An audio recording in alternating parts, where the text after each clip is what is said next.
ಎಲ್ಲರಿಗೂ. ನಿಮ್ಮ ಬ್ಯುಸಿ ಟೈಮಲ್ಲೂ ನಮ್ಮ ಹೆಲ್ತಿ ಲಿವಿಂಗ್ ಅವೇರ್ನೆಸ್ ಪ್ರೋಗ್ರಾಮ್ಗೆ ಟೈಮ್ ಕೊಟ್ಟು ಬಂದಿರುವ ಎಲ್ಲರಿಗೂ ನನ್ನ ಹಿಂದೂ ಹೃದಯದ ಸ್ವಾಗತವನ್ನು ಕೊಡ್ತಾ ಪ್ರೋಗ್ರಾಮ್ ಶುರು ಮಾಡೋಣ. ಸೊ ಹೆಲ್ತಿ ಲಿವಿಂಗ್ ಆರೋಗ್ಯದ ಭಾಗ್ಯ, ಅದ್ರ ಬಗ್ಗೆ ನಮ್ಮ ಜೀವನ ಶೈಲಿನ ಬದಲಾಯಿಸ್ಕೊಳೋದು ಹೆಂಗೆ, ಅದ್ರ ಬಗ್ಗೆ ಕೆಲವು ಮಾಹಿತಿಗಳನ್ನು ನಿಮ್ಮ ಹತ್ರ ಹಂಚ್ಕೊಳಕ್ಕೆ ಇಷ್ಟಪಡ್ತೀನಿ. ಹೆಲ್ತಿ ಲಿವಿಂಗ್ ಅಂದ್ರೇನು, ಅದರಲ್ಲೂ ಮೇನ್ ನಾವು 5 Ds ಬಗ್ಗೆ ನಾನು ನಿಮಗೆ ಹೇಳಕ್ಕೆ ಇಷ್ಟಪಡ್ತಾ ಇದ್ದೀನಿ. 5 Ds ಅಂದ್ರೆ ಏನು? 5 Ds ಅಂದ್ರೆ ಯಾರಿಗಾನ ಏನೋ ಡಿಸ್ ಇದೆಯಾ? ಯಾರಿಗಾನ 5 Ds ನಿಮ್ಗೆ ಕದ 5 Ds ಅಂದ್ರೆ ಓಕೆ, ನಿಮ್ಗೆ ಏನೋ ಸ್ವಲ್ಪ ಹುಷಾರ್ ತಪ್ಪಿದ್ರೆ, ಸೊ ಏನೋ ಸ್ವಲ್ಪ ಪೇನ್ ಗಿನ ಬಂದ್ರೆ ನಾವು ಯಾವ ಥರ ಅದು 2 days 3 days ಏನಂತ ನಾವು ಕನ್ವರ್ಟ್ ಮಾಡ್ಕೊತೀವಿ? ಡಿಸೀಸ್. ಸೊ ಡಿಸೀಸ್ ಅಂತ ಕಾಮನ್ ಆಗಿ ಡಿಸೀಸ್ ಅಂತ ಇದು ಮಾಡ್ಕೊತೀವಿ. ಡಿಸೀಸಿನ ನೆಕ್ಸ್ಟ್ ನಾವು ಎಲ್ಲಿ ಹೋಗ್ತೀವಿ? ಹಾಸ್ಪಿಟಲ್ ಯಾರು ಇರ್ತಾರೆ? Disease doctor. ಡಾಕ್ಟರ್ ಅಂತ ಹೋದಾದ್ಮೇಲೆ ಎಲ್ಲಿ ಹೋಗ್ತೀವಿ ನಾವು? ನೆಕ್ಸ್ಟ್ ಡಾಕ್ಟರ್ ಏನ್ ಬರ್ಕೊಡ್ತಾರೆ? Medicine step. ಸೊ ಅದು ನೆಕ್ಸ್ಟ್ ಸ್ಟೆಪ್ ಏನು? ನೋ, ಡಯಾಗ್ನೋಸಿಸ್ ಇದು ಮಾಡ್ತಾರೆ. So diagnosis third step. Third D. Fourth ಬಂದು ಪ್ರಿಸ್ಕ್ರಿಪ್ಷನ್ಸ್. ಸೊ ಡ್ರಗ್ಸ್ ಅಂತ ಹೇಳ್ತೀವಿ ನಾವು ಅದನ್ನ, ಆಯ್ತಾ? ಡ್ರಗ್ಸ್ ಅಂದ್ರೆ medicines. Okay. So 5th D ಬಂದು ಡಯಟ್. ಓಕೆ. ಸೊ 5 Ds ಅಂದ್ರೆ ಏನು? Disease, doctor, diagnosis, drugs and diet. ಈ 5 Ds ಇದು ಮೇನ್ ಇಂಪಾರ್ಟೆಂಟ್. ಇದ್ರ ಬಗ್ಗೆ ನಾನು ನಿಮ್ಮ ಹತ್ರ ಹಂಚ್ಕೊಳಕ್ ಇಷ್ಟಪಡ್ತಾ ಇದ್ದೀನಿ ಮಾಹಿತಿನ. ಸೊ 5 Ds ಇದರಿಂದ ಏನಪ್ಪ, ಈ 5 Dsಗೂ ನಮ್ಗೆ ಹೆಲ್ತಿ ಲಿವಿಂಗು ಏನ್ ಕನೆಕ್ಷನ್ ಅಥವಾ ಏನಿದು ಅಂತ ನಿಮ್ಗೆ ಸ್ವಲ್ಪ ಕನ್ಫ್ಯೂಷನ್ಸ್ ತರ ಆಗ್ಬೋದು. ಹೆಲ್ತಿ ಲೈಫ್ಗೂ ಮತ್ತು 5 Ds ಆಗೋ 5 Ds ಇಂದ ಆಗೋ ಅನುಕೂಲ ಮತ್ತು ಅನಾನುಕೂಲಗಳನ್ನ ನಾನು ನಿಮ್ಮ ಹತ್ರ ಶೇರ್ ಮಾಡ್ಕೊಳಕ್ ಇಷ್ಟಪಡ್ತೀನಿ. ನಂಬರ್ 1, ಈಗ ವಾಟ್ ಈಸ್ ಹೆಲ್ತ್? ಆರೋಗ್ಯ ಅಂದ್ರೆ ಏನ್ ನಿಮ್ಮ ಪ್ರಕಾರ? ಎಲ್ಲ ಜಸ್ಟ್ 1 ಸೆಂಟೆನ್ಸ್ ಅಲ್ಲೂ ಹೇಳ್ಬೋದು. ಅಂದ್ರೆ ಎಲ್ಲರೂ ಒಂದೇ ತರ ಇರಲ್ಲ. ಒಬ್ರಿಗೆ ಆರೋಗ್ಯ ಚೆನ್ನಾಗಿರ್ತದೆ, ಒಳ್ಳೆ ಆಹಾರ ತಿನ್ಕೊಂಡು ಹೆಲ್ತಿಯಾಗಿರ್ಬೋದು. ಆರೋಗ್ಯ. ಓಕೆ. ಆರೋಗ್ಯ ಅಂದ್ರೆ ದ ಮೇನ್ ಸಿಂಪ್ಟಮ್ಸ್ ಏನ್ ಯೋಗ, ಅದು ಆಮೇಲೆ ಬರೋದು. Body normal function. Next next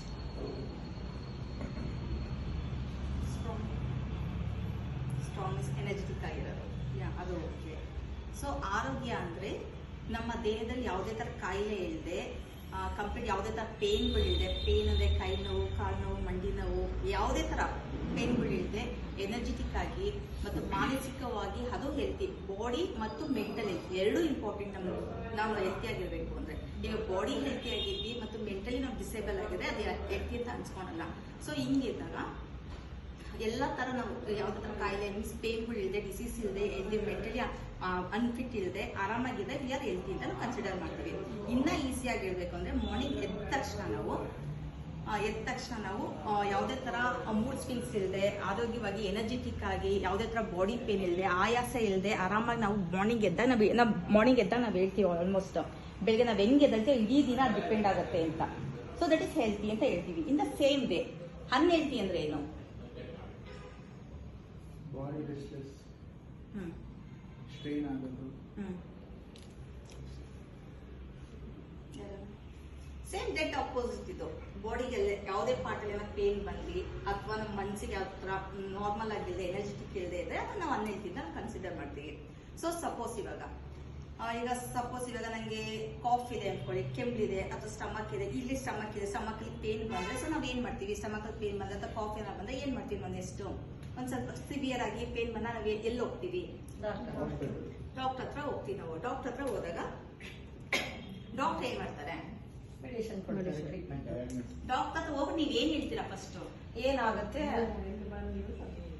ಅದು ನೀವೇ ಫಸ್ಟ್ ಹೇಳ್ತೀರಾ, ಹೌದಲ್ವಾ? ಸೊ ಡಾಕ್ಟರ್ ಹತ್ರ ಹೋಗಿ ಡಾಕ್ಟರ್ ನಮ್ಗೆ ಏನಾಗಿದೆ ಅಂತ ನೀವು ಚೆಕ್ ಮಾಡಿ ಹೇಳಿ ಅಂತ ನೀವು ಡಾಕ್ಟರ್ ಹತ್ರ ಹೇಳಲ್ಲ. ನೀವೇ ಹೋಗಿ ಏನ್ ಹೇಳ್ತೀರಾ? ಹಿಂಗ್ ನಂಗೆ ಈಗ ಈ ಪೋರ್ಷನ್ ಅಲ್ಲಿ ಪೇನ್ ಇದೆ, ಈ ಪಾರ್ಟ್ ಪೇನ್ ಬಂದ್ರೆ ಹೊಟ್ಟೆ ಅಂತ ಹೇಳಿ ಹೊಟ್ಟೆ ನೋವು ಅಂತ ನಾವು ಕನ್ಸಿಡರ್ ಮಾಡ್ತೀವಲ್ಲ, ಅದನ್ನ ಹೋಗಿ ನಾವು ಕನ್ಸಿಡರ್ ಅದನ್ನ ನಾವು ಡಾಕ್ಟರ್ ಹತ್ರ ಹೋಗ್ಬಿಟ್ಟು ಡಾಕ್ಟರ್ ಹತ್ರ ಸರ್ ನನಗೆ ಪೇನ್ ಬಂದಿದೆ ಅಂತ ಹೇಳ್ತೀವಿ ಹೊರತು ಡಾಕ್ಟರ್ ಹೋಗಿ ನಾವು ಯಾರು ಹೇಳಲ್ಲ ಸರ್ ನಿಮ್ಗೆ ಏನೋ ಪ್ರಾಬ್ಲಮ್ ಇದೆ ಚೆಕ್ ಮಾಡಿ ಹೇಳಿ ಅಂತ ನಾವು ಯಾರು ಹೇಳಲ್ಲ.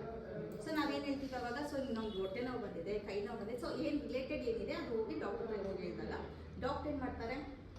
ಸೊ ಒಂದು ರೌಂಡ್ ಚೆಕ್ ಬೇಕಾ ಕಾಫ್ ಇದೆ ಅನ್ಕೊಳ್ಳಿ, ಕಾಫ್ ಇರೋ ಏನ್ ಮಾಡ್ತಾರೆ? ಅವ್ರು ಚೆಕ್ ಮಾಡಿ ಅವ್ರಿಗೆ ಸ್ವಲ್ಪ ಡೌಟ್ ಅಂತಂದ್ರೆ ಸ್ಕ್ಯಾನಿಂಗು, ಎಕ್ಸ್ರೇ, ಅದೇನು ರಿಲೇಟೆಡ್ ಏನಿರುತ್ತೆ ನಮಗೆ ಚೆಕ್ ಮಾಡಕ್ ಕೊಡ್ತಾರೆ, ಮೀನ್ಸ್ ಟೆಸ್ಟ್ ಸೊ ನೆಕ್ಸ್ಟ್ ಏನು ಟೆಸ್ಟ್ ಬಂದರೆ ಡಯಾಗ್ನೋಸಿಸ್ ಬರ್ತೀವಿ ನಾವೀಗ. ಡಯಾಗ್ನೋಸಿಸ್ ಬಂದಾಗ ಏನಾಗುತ್ತೆ, ಡಯಾಗ್ನೋಸಿಸ್ ಸೆಂಟರ್ಗೆ ಹೋಗ್ತೀವಿ. ಡಯಾಗ್ನೋಸಿಸ್ ಸೆಂಟರ್ಗೆ ಟೆಸ್ಟಿಂಗ್ಗೆ ನಾವು ಅದೇನೇನು ಪ್ರೋಸೆಸ್ ಇದೆ ಅಲ್ಲಿ ಹೋಗ್ತೀವಿ. ಡಯಾಗ್ನೋಸಿಸಿಂದ ಈಗ MRI ಸ್ಕ್ಯಾನ್ ಇರ್ಬೋದು, ಎಕ್ಸ್ರೇ ಇರ್ಬೋದು, ಮೆಮೊಗ್ರಫಿ ಇರ್ಬೋದು, ಈ ಸ್ಕ್ಯಾನ್ಗಳಿಂದ ನಿಮ್ಮ ಬಾಡಿಗೆ ಎಷ್ಟು ಹಾನಿ ಆಗುತ್ತೆ ಅಂತ ನಿಮ್ಗೆ ಐಡಿಯಾ ಇದೆಯಾ? ನಿಮ್ಗೆ ಐಡಿಯಾ ಇದೆಯಾ? ಐಡಿಯಾ ಏನಾರ ಎಕ್ಸ್ರೇ MRI ಸ್ಕ್ಯಾನ್ ಇದ್ರೆ ಏನೋ ಪ್ರಾಬ್ಲಮ್ Side effects ಆಗುತ್ತೆ ಅಂತ ಹೇಳಿದ್ದಾರೆ. ಓಕೆ. ಸೊ ಏನಂದ್ರೆ ಈಗ ಡಾಕ್ಟರ್ ಅಲ್ಲಿ ಯಾರು ಚೆಕ್ ಮಾಡ್ತಾರೆ, ಏನು ಪೇಷಂಟ್ಸ್ ಯಾರು ಇರ್ತಾರೆ ಚೆಕಪ್ಗೆ, ಅವ್ರು ಏನು ಮಾಡ್ತಾರೆ ಅಲ್ಲಿ ಅವ್ರನ್ನ ಬಿಟ್ಟು ಇನ್ಯಾರು ನಮ್ಮನ್ನ ಒಳಗಡೆ ಇರೋಕ್ಕೆ ಬಿಡಲ್ಲ. ಬಿಕಾಸ್ ಆಫ್ ರೇಡಿಯೇಷನ್ ರೇಸ್ ಇರುತ್ತೆ, ಅದು ನಮ್ಮ ಬಾಡಿಗೆ ಹಾರ್ಮ್ ಮಾಡುತ್ತೆ ಅದು. ಸೊ ಹಂಗಾಗಿ ಯಾರು ಪೇಷಂಟ್ಸ್ ಏನಿರ್ತಾರೆ ಟೆಸ್ಟಿಂಗ್ ಯಾರು ಪೇಷಂಟ್ ಇರ್ತಾರೆ ಅವ್ರೊಬ್ಬರೇ ಮಾತ್ರ ಉಳ್ಕೊಬೇಕು. MRI ಸ್ಕ್ಯಾನ್ ಆಗಲಿ, ಸ್ಕ್ಯಾನಿಂಗ್ ಆಗಲಿ, ಮೆಮೊಗ್ರಫಿ ಆಗಲಿ, ಎಕ್ಸ್ರೇ ಆಗಲಿ, ಇಂಥ ಇದಕ್ಕೆ ಅದು ನಮ್ಮ ರೇಡಿಯೇಷನ್ ರೇಸ್ ನಮ್ಮ ಬಾಡಿಗೆ ಬಿದ್ದಾಗ ನಮ್ಮ ವೈಟಲ್ ಎನರ್ಜಿ ಡಿಸ್ಟರ್ಬ್ ಮಾಡುತ್ತೆ. ಆ ವೈಟಲ್ ಎನರ್ಜಿ ಡಿಸ್ಟರ್ಬ್ ನಮ್ಮ ದಿನ ಬಾಡಿನ ವೀಕ್ ಮಾಡ್ಕೊಂಡು ಹೋಗುತ್ತೆ. ಸೊ ಹಂಗಾಗಿ ಆ ಟೈಮಲ್ಲಿ ಅವ್ರು ಏನು ಹೇಳ್ತಾರೆ, ಸೊ ಯಾರನ್ನೂ ಬಿಡದೆ ಯಾರು ಅವ್ರ ಜೊತೆ ಅವ್ರನ್ನ ಔಟ್ಸೈಡ್ ನಿಲ್ಲಿಸ್ಬಿಟ್ಟು ಒಂದು 5 ಮಿನಿಟ್ಸ್ 10 ಮಿನಿಟ್ಸ್ ಏನು ಪ್ರೋಸೆಸ್ ನಡೆಯುತ್ತೆ ಅದು 10 ಮಿನಿಟ್ಸ್ ಔಟ್ಸೈಡ್ ವೇಟ್ ಮಾಡಿ ಅವ್ರು ನಾವು ಕಳ್ಸ್ಕೊಡ್ತೀವಿ. ಆ ಪೇಷಂಟ್ ಯಾಕೆ ಒಬ್ಬರು ಮಾತ್ರ ಒಳಗಡೆ ಇದ್ದು ಸ್ಕ್ಯಾನಿಂಗ್ ಪ್ರೋಸೆಸ್ ಮುಗಿಯುತ್ತೆ.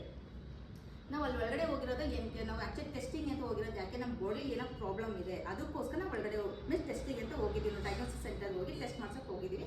ಆ ಒಂದು ಪ್ರಾಬ್ಲಮ್ ನಾವು ತಿಳ್ಕೊಳೋಕ್ಕೋಸ್ಕರ. ಬಟ್ ಆಮೇಲೆ ನಮ್ಗೆ ಏನಾಗುತ್ತೆ, ಆ ರೇಡಿಯೇಷನ್ ರೇಸಿನ ಸೈಡ್ ಎಫೆಕ್ಟ್ಸ್ ಕೂಡ ನಾವು ಜೊತೆ ತೊಗೊಂಡ್ಬರ್ತೀವಿ. ಹೋಗ್ತಾ ನಾವು ಡಯಾಗ್ನೋಸಿಸ್ ಸೆಂಟರ್ಗೆ ಹೋಗ್ತಾ ನಾವು ಒಂದು ಪ್ರಾಬ್ಲಮ್ ಅಂತ ಹೋದಾಗ ಇನ್ನೊಂದು ಪ್ರಾಬ್ಲಮ್ ಜೊತೆ ನಾವು ಆಚೆ ಬರ್ತೀವಿ. ಅದು ಯಾವ ಥರ ಎಫೆಕ್ಟ್ ಆಗುತ್ತೆ ಅಂತ ಇನ್ನು ನಮ್ಮ ಬಾಡಿಗೆ ಅದು ರಿಲೇಟೆಡ್ ನಮ್ಗೆ ಗೊತ್ತಾಗೋದು ಅದು. ಸೊ ಅಲ್ಲಿಂದ ಆಚೆ ವಾಪಸ್ ಬಂದಾದ್ಮೇಲೆ ನೆಕ್ಸ್ಟ್ ನಾವು ಅದು ರಿಪೋರ್ಟ್ಸ್ ಎಲ್ಲ ಬರುತ್ತೆ, ರಿಪೋರ್ಟ್ಸ್ ನಾವು ಸ್ಕ್ಯಾನಿಂಗ್ ಎಲ್ಲ ಮಾಡಿಸ್ತೀವಿ, ಅದು ಎಕ್ಸ್ರೇ ಮಾಡಿಸ್ತೀವಿ. ಎಕ್ಸ್ರೇ ಎಲ್ಲ ಮಾಡಿಸಾದ್ಮೇಲೆ ನೆಕ್ಸ್ಟ್ ನಾವೇನು ಮಾಡ್ತೀವಿ, ಡಾಕ್ಟರ್ ಹತ್ರ ಹೋಗ್ತೀವಿ.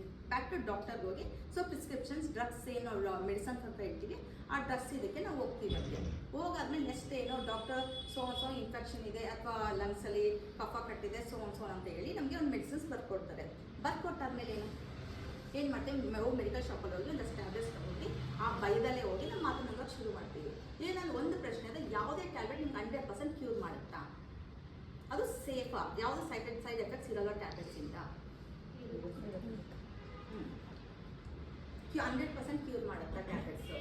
ಇಲ್ಲ. ಮತ್ತೆ ಆದರೂ ಯಾಕೆ ತಗೊಂತೀರಾ? ಅರ್ಜೆಂಟ್ ಸದ್ಯಕ್ಕೆ ಅವಾಗ ವೆಯ್ಟ್ ಕಮ್ಮಿ ಆಗುತ್ತೆ. ಟ್ಯಾಬ್ಲೆಟ್ಸ್ ಸೈಡ್ ಎಫೆಕ್ಟ್ಸ್ ಏನು ಅಂತ ಗೊತ್ತಾ ನಿಮಗೆ? ಎಲ್ಲನೂ ಆಗುತ್ತೆ. ಈಗ ಕಂಪೇರ್ ಮಾಡಿ, ಈಗ ಒಂದು ಸ್ಕಿನ್ ಅಲರ್ಜಿನ ನಾವು ಎಕ್ಸಾಂಪಲ್ ಹಾಕೋಣ. ಈಗ ಒಂದು ಸ್ಕಿನ್ ಅಲರ್ಜಿ ಆಗಿದೆ ಅಂದರೆ ಸೊ ಇಟ್ ಇಸ್ ಎವಿಡೆಂಟ್ ಆಗಿ ನಮಗೆ ರ್ಯಾಷಸ್ಸು ಅಥವಾ ಪಿಂಪಲ್ಸು ಏನೋ ಒಂದು ಕಾಣಿಸ್ಕೊಳ್ಳುತ್ತೆ. ಆ ಕಾಣಿಸ್ಕೊಳ್ಳೋ ಸೇಮ್ ಇದೇ ಪ್ರೊಸೆಸ್ಸಲ್ಲಿ ನಾವು ಡಾಕ್ಟರ್ ಹತ್ರ ಹೋಗ್ತೀವಿ, ಸ್ಕಿನ್ ಡಾಕ್ಟರ್ ಹತ್ರ ಹೋಗ್ತೀವಿ, ಅವ್ರ ಹತ್ರ ಸೇಮ್ ಪ್ರೊಸೆಸ್ಸೇ ನಾವು ಟ್ರೀಟ್ ಮಾಡಿ ನಮ್ಗೆ ಹಿಂಗೆ ಪ್ರಾಬ್ಲಮ್ ಇದೆ ಕೈ ತೋರಿಸ್ತೀವಿ, ಡಯಾಗ್ನೋಸಿಸ್ ಮಾಡ್ತಾರೆ, ಪ್ರಿಸ್ಕ್ರಿಪ್ಷನ್ಸ್ ಬರ್ಕೊಡ್ತಾರೆ. ಬರ್ಕೊಟ್ಟಾದ್ಮೇಲೆ ಏನಾಗುತ್ತೆ, ನಾವು ಟ್ಯಾಬ್ಲೆಟ್ಸ್ ತೊಗೊಬೇಕಾದ್ರೆ ಆ ಮೂಮೆಂಟಲ್ಲಿ ನಾವು ಟ್ಯಾಬ್ಲೆಟ್ಸ್ ತೊಗೊಬೇಕಾದ್ರೆ ಜಸ್ಟ್ ಅದು ನಮಗೆ ಆ chemicals, drugs means nothing but tablets means chemicals. ಅದು ಆ ಕೆಮಿಕಲ್ಸ್ ಒಳಗಡೆ ಹೋದಾಗ ನಮ್ಮ ಮೈಂಡ್ಗೂ ಮತ್ತು ಏನು ಪೇನೆ ಅದನ್ನ ಕನೆಕ್ಷನ್ ಕಟ್ ಮಾಡುತ್ತೆ, ಮೈಂಡಿಗೆ ಆ ಸಿಗ್ನಲ್ಸ್ ಕೊಡೋದು ಸ್ಟಾಪ್ ಮಾಡುತ್ತೆ. ನಾವೇನು ಭ್ರಮೆ ಬದುಕ್ತೀವಿ ಅಂದರೆ ಇಲ್ಲ ನಾನು ಟ್ಯಾಬ್ಲೆಟ್ಸ್ ತೊಗೊಂಡಿದ್ದೀನಿ ಸೊ ಆ ಪ್ರಾಬ್ಲಮ್ ಏನಿದೆ ಅದು ಇಚ್ಚಿಂಗು ಅಥವಾ ರ್ಯಾಷಸ್ ಏನಿತ್ತು ಅದು ಕಡಿಮೆ ಆಗಿದೆ ಅಂತ ನಾವು ಭ್ರಮೇಲಿ ಬದುಕ್ತಾ ಇರ್ತೀವಿ. ಬಟ್ ಅದೆಲ್ಲೂ ಹೋಗಿರಲ್ಲ, ಅದು ಸಪ್ರೆಸ್ ಆಗಿರುತ್ತೆ ಅಷ್ಟೇ. ಆ ಪೇನ್ ಆಗಲಿ ಅದಾಗಲಿ ಎಲ್ಲ ಅಲ್ಲೇ ಇರುತ್ತೆ. ಆ ಟ್ಯಾಬ್ಲೆಟ್ ತೊಗೊಂಡ್ರೆ ಏನು ಕೆಮಿಕಲ್ಸ್ ಇರುತ್ತಲ್ಲ ಆ ಕೆಮಿಕಲ್ಸಿಂದ ನಮ್ಮ ಮೈಂಡ್ಗೆ ಸಿಗ್ನಲ್ ಹೋಗೋ ಸ್ಟಾಪ್ ಆಗಿರುತ್ತೆ. ಸೊ ಹಂಗಾದಾಗ ಸೊ ಅದರಿಂದ ಆಗೋ ಟ್ಯಾಬ್ಲೆಟ್ಸ್ ತೊಗೊಂಡಿರ್ತಾರೆ ಸೈಡ್ ಎಫೆಕ್ಟ್ಸ್ ಏನು, ಗ್ಯಾಸ್ಟ್ರಿಕ್ ಶುರು ಆಗಿರುತ್ತೆ, ಅಸಿಡಿಟಿ ಶುರು ಆಗಿರುತ್ತೆ, ಜೊತೆಲಿ hair fall, body weight gain, ಇವೆಲ್ಲ ಸೈಡ್ ಎಫೆಕ್ಟ್ಸ್ ಆಗಿ ಒಂದು ಪ್ರಾಬ್ಲಮ್ ಸಾಲ್ವ್ ಮಾಡೋಕ್ಕೆ ಹೋಗಿ ಇನ್ನೊಂದು ಪ್ರಾಬ್ಲಮ್ ತಂದಿಕೊಂಡಿರ್ತೀರ, ಹೌದಾ ಅಲ್ವಾ? ಸೊ ಅದ್ರ ಜೊತೆಗೆ ನೆಕ್ಸ್ಟ್ ಏನು ಅದು ಸಪ್ರೆಸ್ ಆಗಿರುತ್ತೆ, ಇದಾಗುತ್ತೆ. ಆಮೇಲೆ 6 ತಿಂಗಳಾದ್ಮೇಲೆ ಅದು ವಾಪಸ್ ಬರಲ್ಲ ನಿಮಗೆ, ಅಥವಾ 2 ಮಂತ್ಸ್ ಆದಮೇಲೆ ವಾಪಸ್ ಬರಲ್ಲ. So there is the proof ಅದು ಯಾವುದೇ ಟ್ಯಾಬ್ಲೆಟ್ 100% ಕ್ಯೂರ್ ಮಾಡಲ್ಲ ಅಂತ. ಓಕೆ, 100% ಯಾವುದೇ ಟ್ಯಾಬ್ಲೆಟ್ಸ್ ಆಗಲಿ ನಿಮ್ಮ ಕಾಯಿಲೆ ಆಗಲಿ ಯಾವುದೇ ಡಿಸೀಸ್ ಆಗಲಿ ಕ್ಯೂರ್ ಮಾಡಲ್ಲ. ಇನ್ನೂ ಈಸಿಯಾಗಿ ನಿಮ್ಗೆ ಎಕ್ಸಾಂಪಲ್ ಹೇಳ್ಬೋದು ಅಂದರೆ ಈಗ BP ಆಗಲಿ, ಶುಗರ್ ಆಗಲಿ, ಹಾರ್ಟ್ ಪೇಷಂಟ್ಸ್ ಇದಾಗಲಿ, ಎಷ್ಟು ಜನ ಇಲ್ಲಿ ನೀವು ಹಾರ್ಟ್ ಪೇಷಂಟ್ಸ್ನ ನೋಡಿದ್ದೀರಾ? BP sugar okay, BP sugar ಅವ್ರ ಟ್ಯಾಬ್ಲೆಟ್ಸ್ ಎಲ್ಲ 1 ತಿಂಗಳು 2 ತಿಂಗಳು 3 ತಿಂಗಳು ಈ ಥರ ನಾವು ಸ್ಟಾಪ್ ಮಾಡೋಂಗಿಲ್ಲ. ಅವ್ರು ಲೈಫ್ ಲಾಂಗ್ ತೊಗೊತಾ ಇರಬೇಕು. ಸೊ ಹಂಗಿದ್ದಾಗ ಈಗ ಟ್ಯಾಬ್ಲೆಟ್ ತೊಗೊಂಡು ಒಂದು ಕ್ಯೂರ್ 100% ಕ್ಯೂರ್ ಆಗ ಯಾಕೆ ಲೈಫ್ ಲಾಂಗ್ ತೊಗೊಬೇಕು ನಾವು? ಲೈಫ್ ಲಾಂಗ್ ಯಾಕೆ ತೊಗೊಬೇಕು? ಸೊ ಹಂಗಿದ್ದಾಗ BPದು ಏನು BPದು ಸೇಮ್ ಲೈಫ್ ಲಾಂಗ್ ತೊಗೋಬೇಕು. ಹಾರ್ಟ್ ಪ್ರಾಬ್ಲಮ್ಸ್ ಬರೋಣ, ಹಾರ್ಟ್ ಪ್ರಾಬ್ಲಮ್ ಟ್ಯಾಬ್ಲೆಟ್ಸ್ಗಳು ಅಷ್ಟೇ ಸೇಮ್ ಇದೇ ಥರ ಪ್ರಾಬ್ಲಮ್ ಶುರುವಾಗುತ್ತೆ. ಸೈಡ್ ಎಫೆಕ್ಟ್ಸ್ ಏನೋ ಟ್ಯಾಬ್ಲೆಟ್ಸ್ ಅದು 1 ತಿಂಗಳು 2 ತಿಂಗಳು ಅದು ವರ್ಷಾಂಗಟ್ಟಿನ ಲೈಫ್ ಲಾಂಗ್ ಅದನ್ನು ತೊಗೊಳ್ಳೇಬೇಕು ನಾವು ಟ್ಯಾಬ್ಲೆಟ್ಸ್ಗಳನ್ನ. ಸೊ ಏನು ಅಂದರೆ ಅದ್ರ ಸೈಡ್ ಎಫೆಕ್ಟ್ಸ್ ಏನೇನು ಅಂತ ನಿಮ್ಗೆ ಗೊತ್ತಿದೆಯಾ? ಒಂದು acidity, gastric, this is a common side effects. ಯಾವುದೇ ಟ್ಯಾಬ್ಲೆಟ್ಸ್ ನಮ್ಗೆ ಬರೋದು ಅದು ಇದೆ ಅಂತ ಯಾವುದೇ ಟ್ಯಾಬ್ಲೆಟ್ಸ್ ತಗೊಂಡು ಸೈಡ್ ಎಫೆಕ್ಟ್ಸ್ ಬಂದು ಅಸಿಡಿಟಿ ಮತ್ತು ಗ್ಯಾಸ್ಟ್ರಿಕ್ ಬಂದೇ ಬರುತ್ತೆ. ಅದ್ರ ಜೊತೆಗೆ ದೀರ್ಘಕಾಲವಾಗಿ ನಾವೆಲ್ಲ ಟ್ಯಾಬ್ಲೆಟ್ಸ್ ತೊಗೊಂಡ್ರೆ ನಮಗೆ ಕಿಡ್ನಿ ಫಂಕ್ಷನ್ಸ್ ಮೇಲೆ ಸೈಡ್ ಎಫೆಕ್ಟ್ಸ್ ಬೀಳುತ್ತೆ. ಯಾವುದೇ ಟ್ಯಾಬ್ಲೆಟ್ಸ್ ನೀವು ದೀರ್ಘಕಾಲ ನಮ್ಮ ಬಾಡಿಗೆ 1 ವರ್ಷ 2 ವರ್ಷ ಲೈಫ್ ಲಾಂಗ್ ನೀವು ತೊಗೊತಾ ಇದ್ರೆ ಕಿಡ್ನಿ ಫಂಕ್ಷನ್ಸ್ ಡೌನ್ ಆಗುತ್ತೆ. ಸೊ ಕಿಡ್ನಿ ಫಂಕ್ಷನ್ಸ್ ಮೇಲೆ ಎಫೆಕ್ಟ್ ಬೀಳಿ ಟಾಕ್ಸಿನ್ಸ್ ಅಕ್ಯುಮುಲೇಟ್ ಆಗಿ ಅಲ್ಲಿ ಪ್ರಾಬ್ಲಮ್ಸ್ ಕ್ರಿಯೇಟ್ ಆಗುತ್ತೆ. ಅದ್ರ ಜೊತೆಗೆ ಇನ್ನೊಂದು ದೊಡ್ಡ ಪ್ರಾಬ್ಲಮ್ ಒಂದಿದೆ ಇದರಲ್ಲಿ, ನೀವು ಸೊ ಐಡಿಯಾ ಇಲ್ಲ ಅಂತ ಅನ್ಕೊಳ್ತೀನಿ. ಸೊ ಏನು ಅಂದರೆ ಯಾರನ್ನ ಈಗ ಹಾರ್ಟ್ ಪೇಷಂಟ್ಸ್ ಯಾರನ್ನ ಇದ್ದಾರೆ ಡಾಕ್ಟರ್ ಅವ್ರಿಗೆ ಹೇಳ್ಬಿಟ್ಟೆ ಟ್ಯಾಬ್ಲೆಟ್ಸ್ ಕೊಡೋದು. ಅವರು ಏನಂತ ಅಂದರೆ ಅವ್ರು ಕೇಳ್ತಾರೆ ಫಸ್ಟ್ ನಿಮಗೆ ಮಕ್ಳು ಎಷ್ಟು ಜನ ಇದ್ದಾರೆ, ಸೊ 1 2 ಅಂತ ಅವ್ರು ಏನು ಆನ್ಸರ್ ಮಾಡ್ತಾರೆ ಮಾಡಲಿ. ಓಕೆ, ಇನ್ನೊಂದೇನೋ ಪ್ಲಾನಿಂಗ್ ಮಾಡ್ತಾ ಇದ್ದೀರಾ ನೀವು ಬಿಡು, ಪ್ಲಾನಿಂಗ್ ಏನೋ ಮಾಡ್ತಾ ಇದ್ರೆ ಈ ಟ್ಯಾಬ್ಲೆಟ್ಸ್ ದೀರ್ಘಕಾಲವಾಗಿ ಕಂಟಿನ್ಯೂಸ್ ತೊಗೊಂಡ್ರೆ ನಿಮಗೆ ಮಕ್ಕಳಾಗೋ ಏನು ಚಾನ್ಸಸ್ ಇದೆ ಅದು ಕಡಿಮೆ ಆಗುತ್ತೆ. ಸೊ ಅದನ್ನ ನೀವು ಕಳ್ಕೊಂತೀರಾ, ಇದು ಏನು ಕೌಂಟ್ ಏನಿದೆ ಅದು ಕಳ್ಕೊಂತೀರಾ ಅಂತ ಡಾಕ್ಟ್ರು ಓಪನ್ ಆಗಿ ಅವ್ರು ಹೇಳ್ತಾರೆ. ಆದ್ರೂ ನಾವೇನು ಮಾಡ್ತೀವಿ 100% ನಾವು ಟ್ಯಾಬ್ಲೆಟ್ಸ್ ತೊಗೊತೀವಿ, ಬೈದಿಂದ ನಾವು ತೊಗೊತೀವಿ. ಓಕೆನಾ? ಸೊ ಒಂದು ಹಾರ್ಟ್ ಪ್ರಾಬ್ಲಮ್ಗೋಸ್ಕರ ಎಷ್ಟು ನಾವು ಕಾಯಿಲೆಗಳು ತಂದಿಕ್ಕೊತಾ ಇದೀವಿ ಇಲ್ಲಿ. ಕಿಡ್ನಿ ಫಂಕ್ಷನ್ಸ್ ಇರಲಿ, ಆಮೇಲೆ ಸೈಡ್ ಎಫೆಕ್ಟ್ಸ್ ಇರಲಿ, ಆಮೇಲೆ ಅಸಿಡಿಟಿ, ಗ್ಯಾಸ್ಟ್ರಿಕ್ಕು ಮತ್ತು ಮಕ್ಕಳಾಗದೇ ಇರೋಂಥ ಕಡಿಮೆ ಅದೆಲ್ಲ ನಾವು ತೊಗೊಂಬರ್ತಾ ಇದು ಮಾಡ್ತಾ ಇದೀವಿ. ಸೊ ಇಷ್ಟು ಪ್ರಾಬ್ಲಮ್ಸ್ ಕ್ರಿಯೇಟ್ ಆಗುತ್ತೆ ಅಂದರೆ ನಮ್ಮ ಟ್ಯಾಬ್ಲೆಟ್ಸ್ ಅವಶ್ಯಕತೆ ಏನು? ಓಕೆ, ಅಷ್ಟು ತೊಗೊತೀವಿ ಅನ್ನೋದು ಕ್ಯೂರ್ ಆಗಲ್ವಲ್ಲ, ಅಲ್ಲಿ ಸಪ್ರೆಸ್ ಆಗುತ್ತೆ ಹೊತ್ತು ಆ ನಿಮಿಷಕ್ಕೆ ಆ ಪೇನ್ ಏನಿದೆ ಅದು ನಮ್ಮ ಮೈಂಡನ್ನ ಒಳಗಡೆ ಹೋಗಿ ಅದು ಕಟ್ ಮಾಡ್ತೀವಿ ಕನೆಕ್ಷನ್ ಹೊತ್ತು ಯಾವುದೇ ಕಾರಣಕ್ಕೂ ಅದಕ್ಕೆ ಸಾಲ್ವ್ ಆಗಲ್ಲ, ಅದು 100% ಕ್ಯೂರ್ ಮಾಡಲ್ಲ. ಸೊ ಇನ್ನೊಂದು ಎಕ್ಸಾಂಪಲ್ ನಿಮ್ಗೆಲ್ಲರಿಗೂ ಗೊತ್ತಿದೆ ಅನಿಸುತ್ತೆ. ಈಗ ರೀಸೆಂಟಾಗಿ ಒಂದು ದೊಡ್ಡ ಸುದ್ದಿ ಆಯಿತು ಟಿ ವಿಲಿ ಮತ್ತು ಫೇಸ್ಬುಕ್ಕಲ್ಲಿ ಮತ್ತು ಸೋಷಿಯಲ್ ಮೀಡಿಯಾದಲ್ಲೆಲ್ಲ. ಏನದು ಅಂತ ನಿಮ್ಗೆ ಯಾಕಂದ್ರೆ ಐಡಿಯಾ ಇದೆಯಾ? ಅರ್ಬಲ್ ಲೈಫ್ ಆಗಲ್ಲ ಗೊತ್ತಿಲ್ಲ. ದರ್ಶನ್ ಅದೇ ಎಲ್ಲರೂ ಗೊತ್ತು.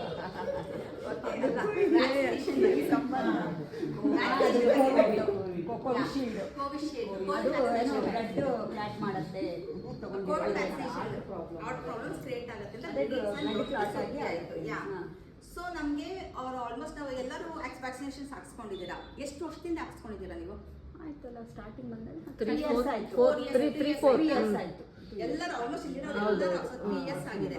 ಸೊ ಕೋವಿಡ್ ವ್ಯಾಕ್ಸಿನೇಷನ್ ಬಂದಾಗ ಸ್ಟಾರ್ಟಿಂಗ್ ಅಲ್ಲಿ ಕೋವಿಡ್ ವ್ಯಾಕ್ಸಿನ್ ಯಾರು ಮ್ಯಾನುಫ್ಯಾಕ್ಚರ್ ಮಾಡ್ತಾ ಇದ್ರು ಅವರೇ ನಮ್ಗೆ ಹೇಳಿದ್ರು ನೋ, ಇದು ಯಾವುದೇ ಥರ ಸೈಡ್ ಎಫೆಕ್ಟ್ಸ್ ಇಲ್ಲ, ನಮ್ಮ ಬಾಡಿಗೆ ಆರಾಮಾಗಿ ನಾವು ಹಾಕ್ಸ್ಕೊಬೋದು, ವಿತೌಟ್ ಎನಿ ಬೈದಲ್ಲಿ ನಾವು ಹಾಕ್ಸ್ಕೊಬೋದು ಅಂತ ಅವರೇ ನಮಗೆ ಅನೌನ್ಸ್ ಮಾಡಿದ್ರು ಆ ಟೈಮಲ್ಲಿ.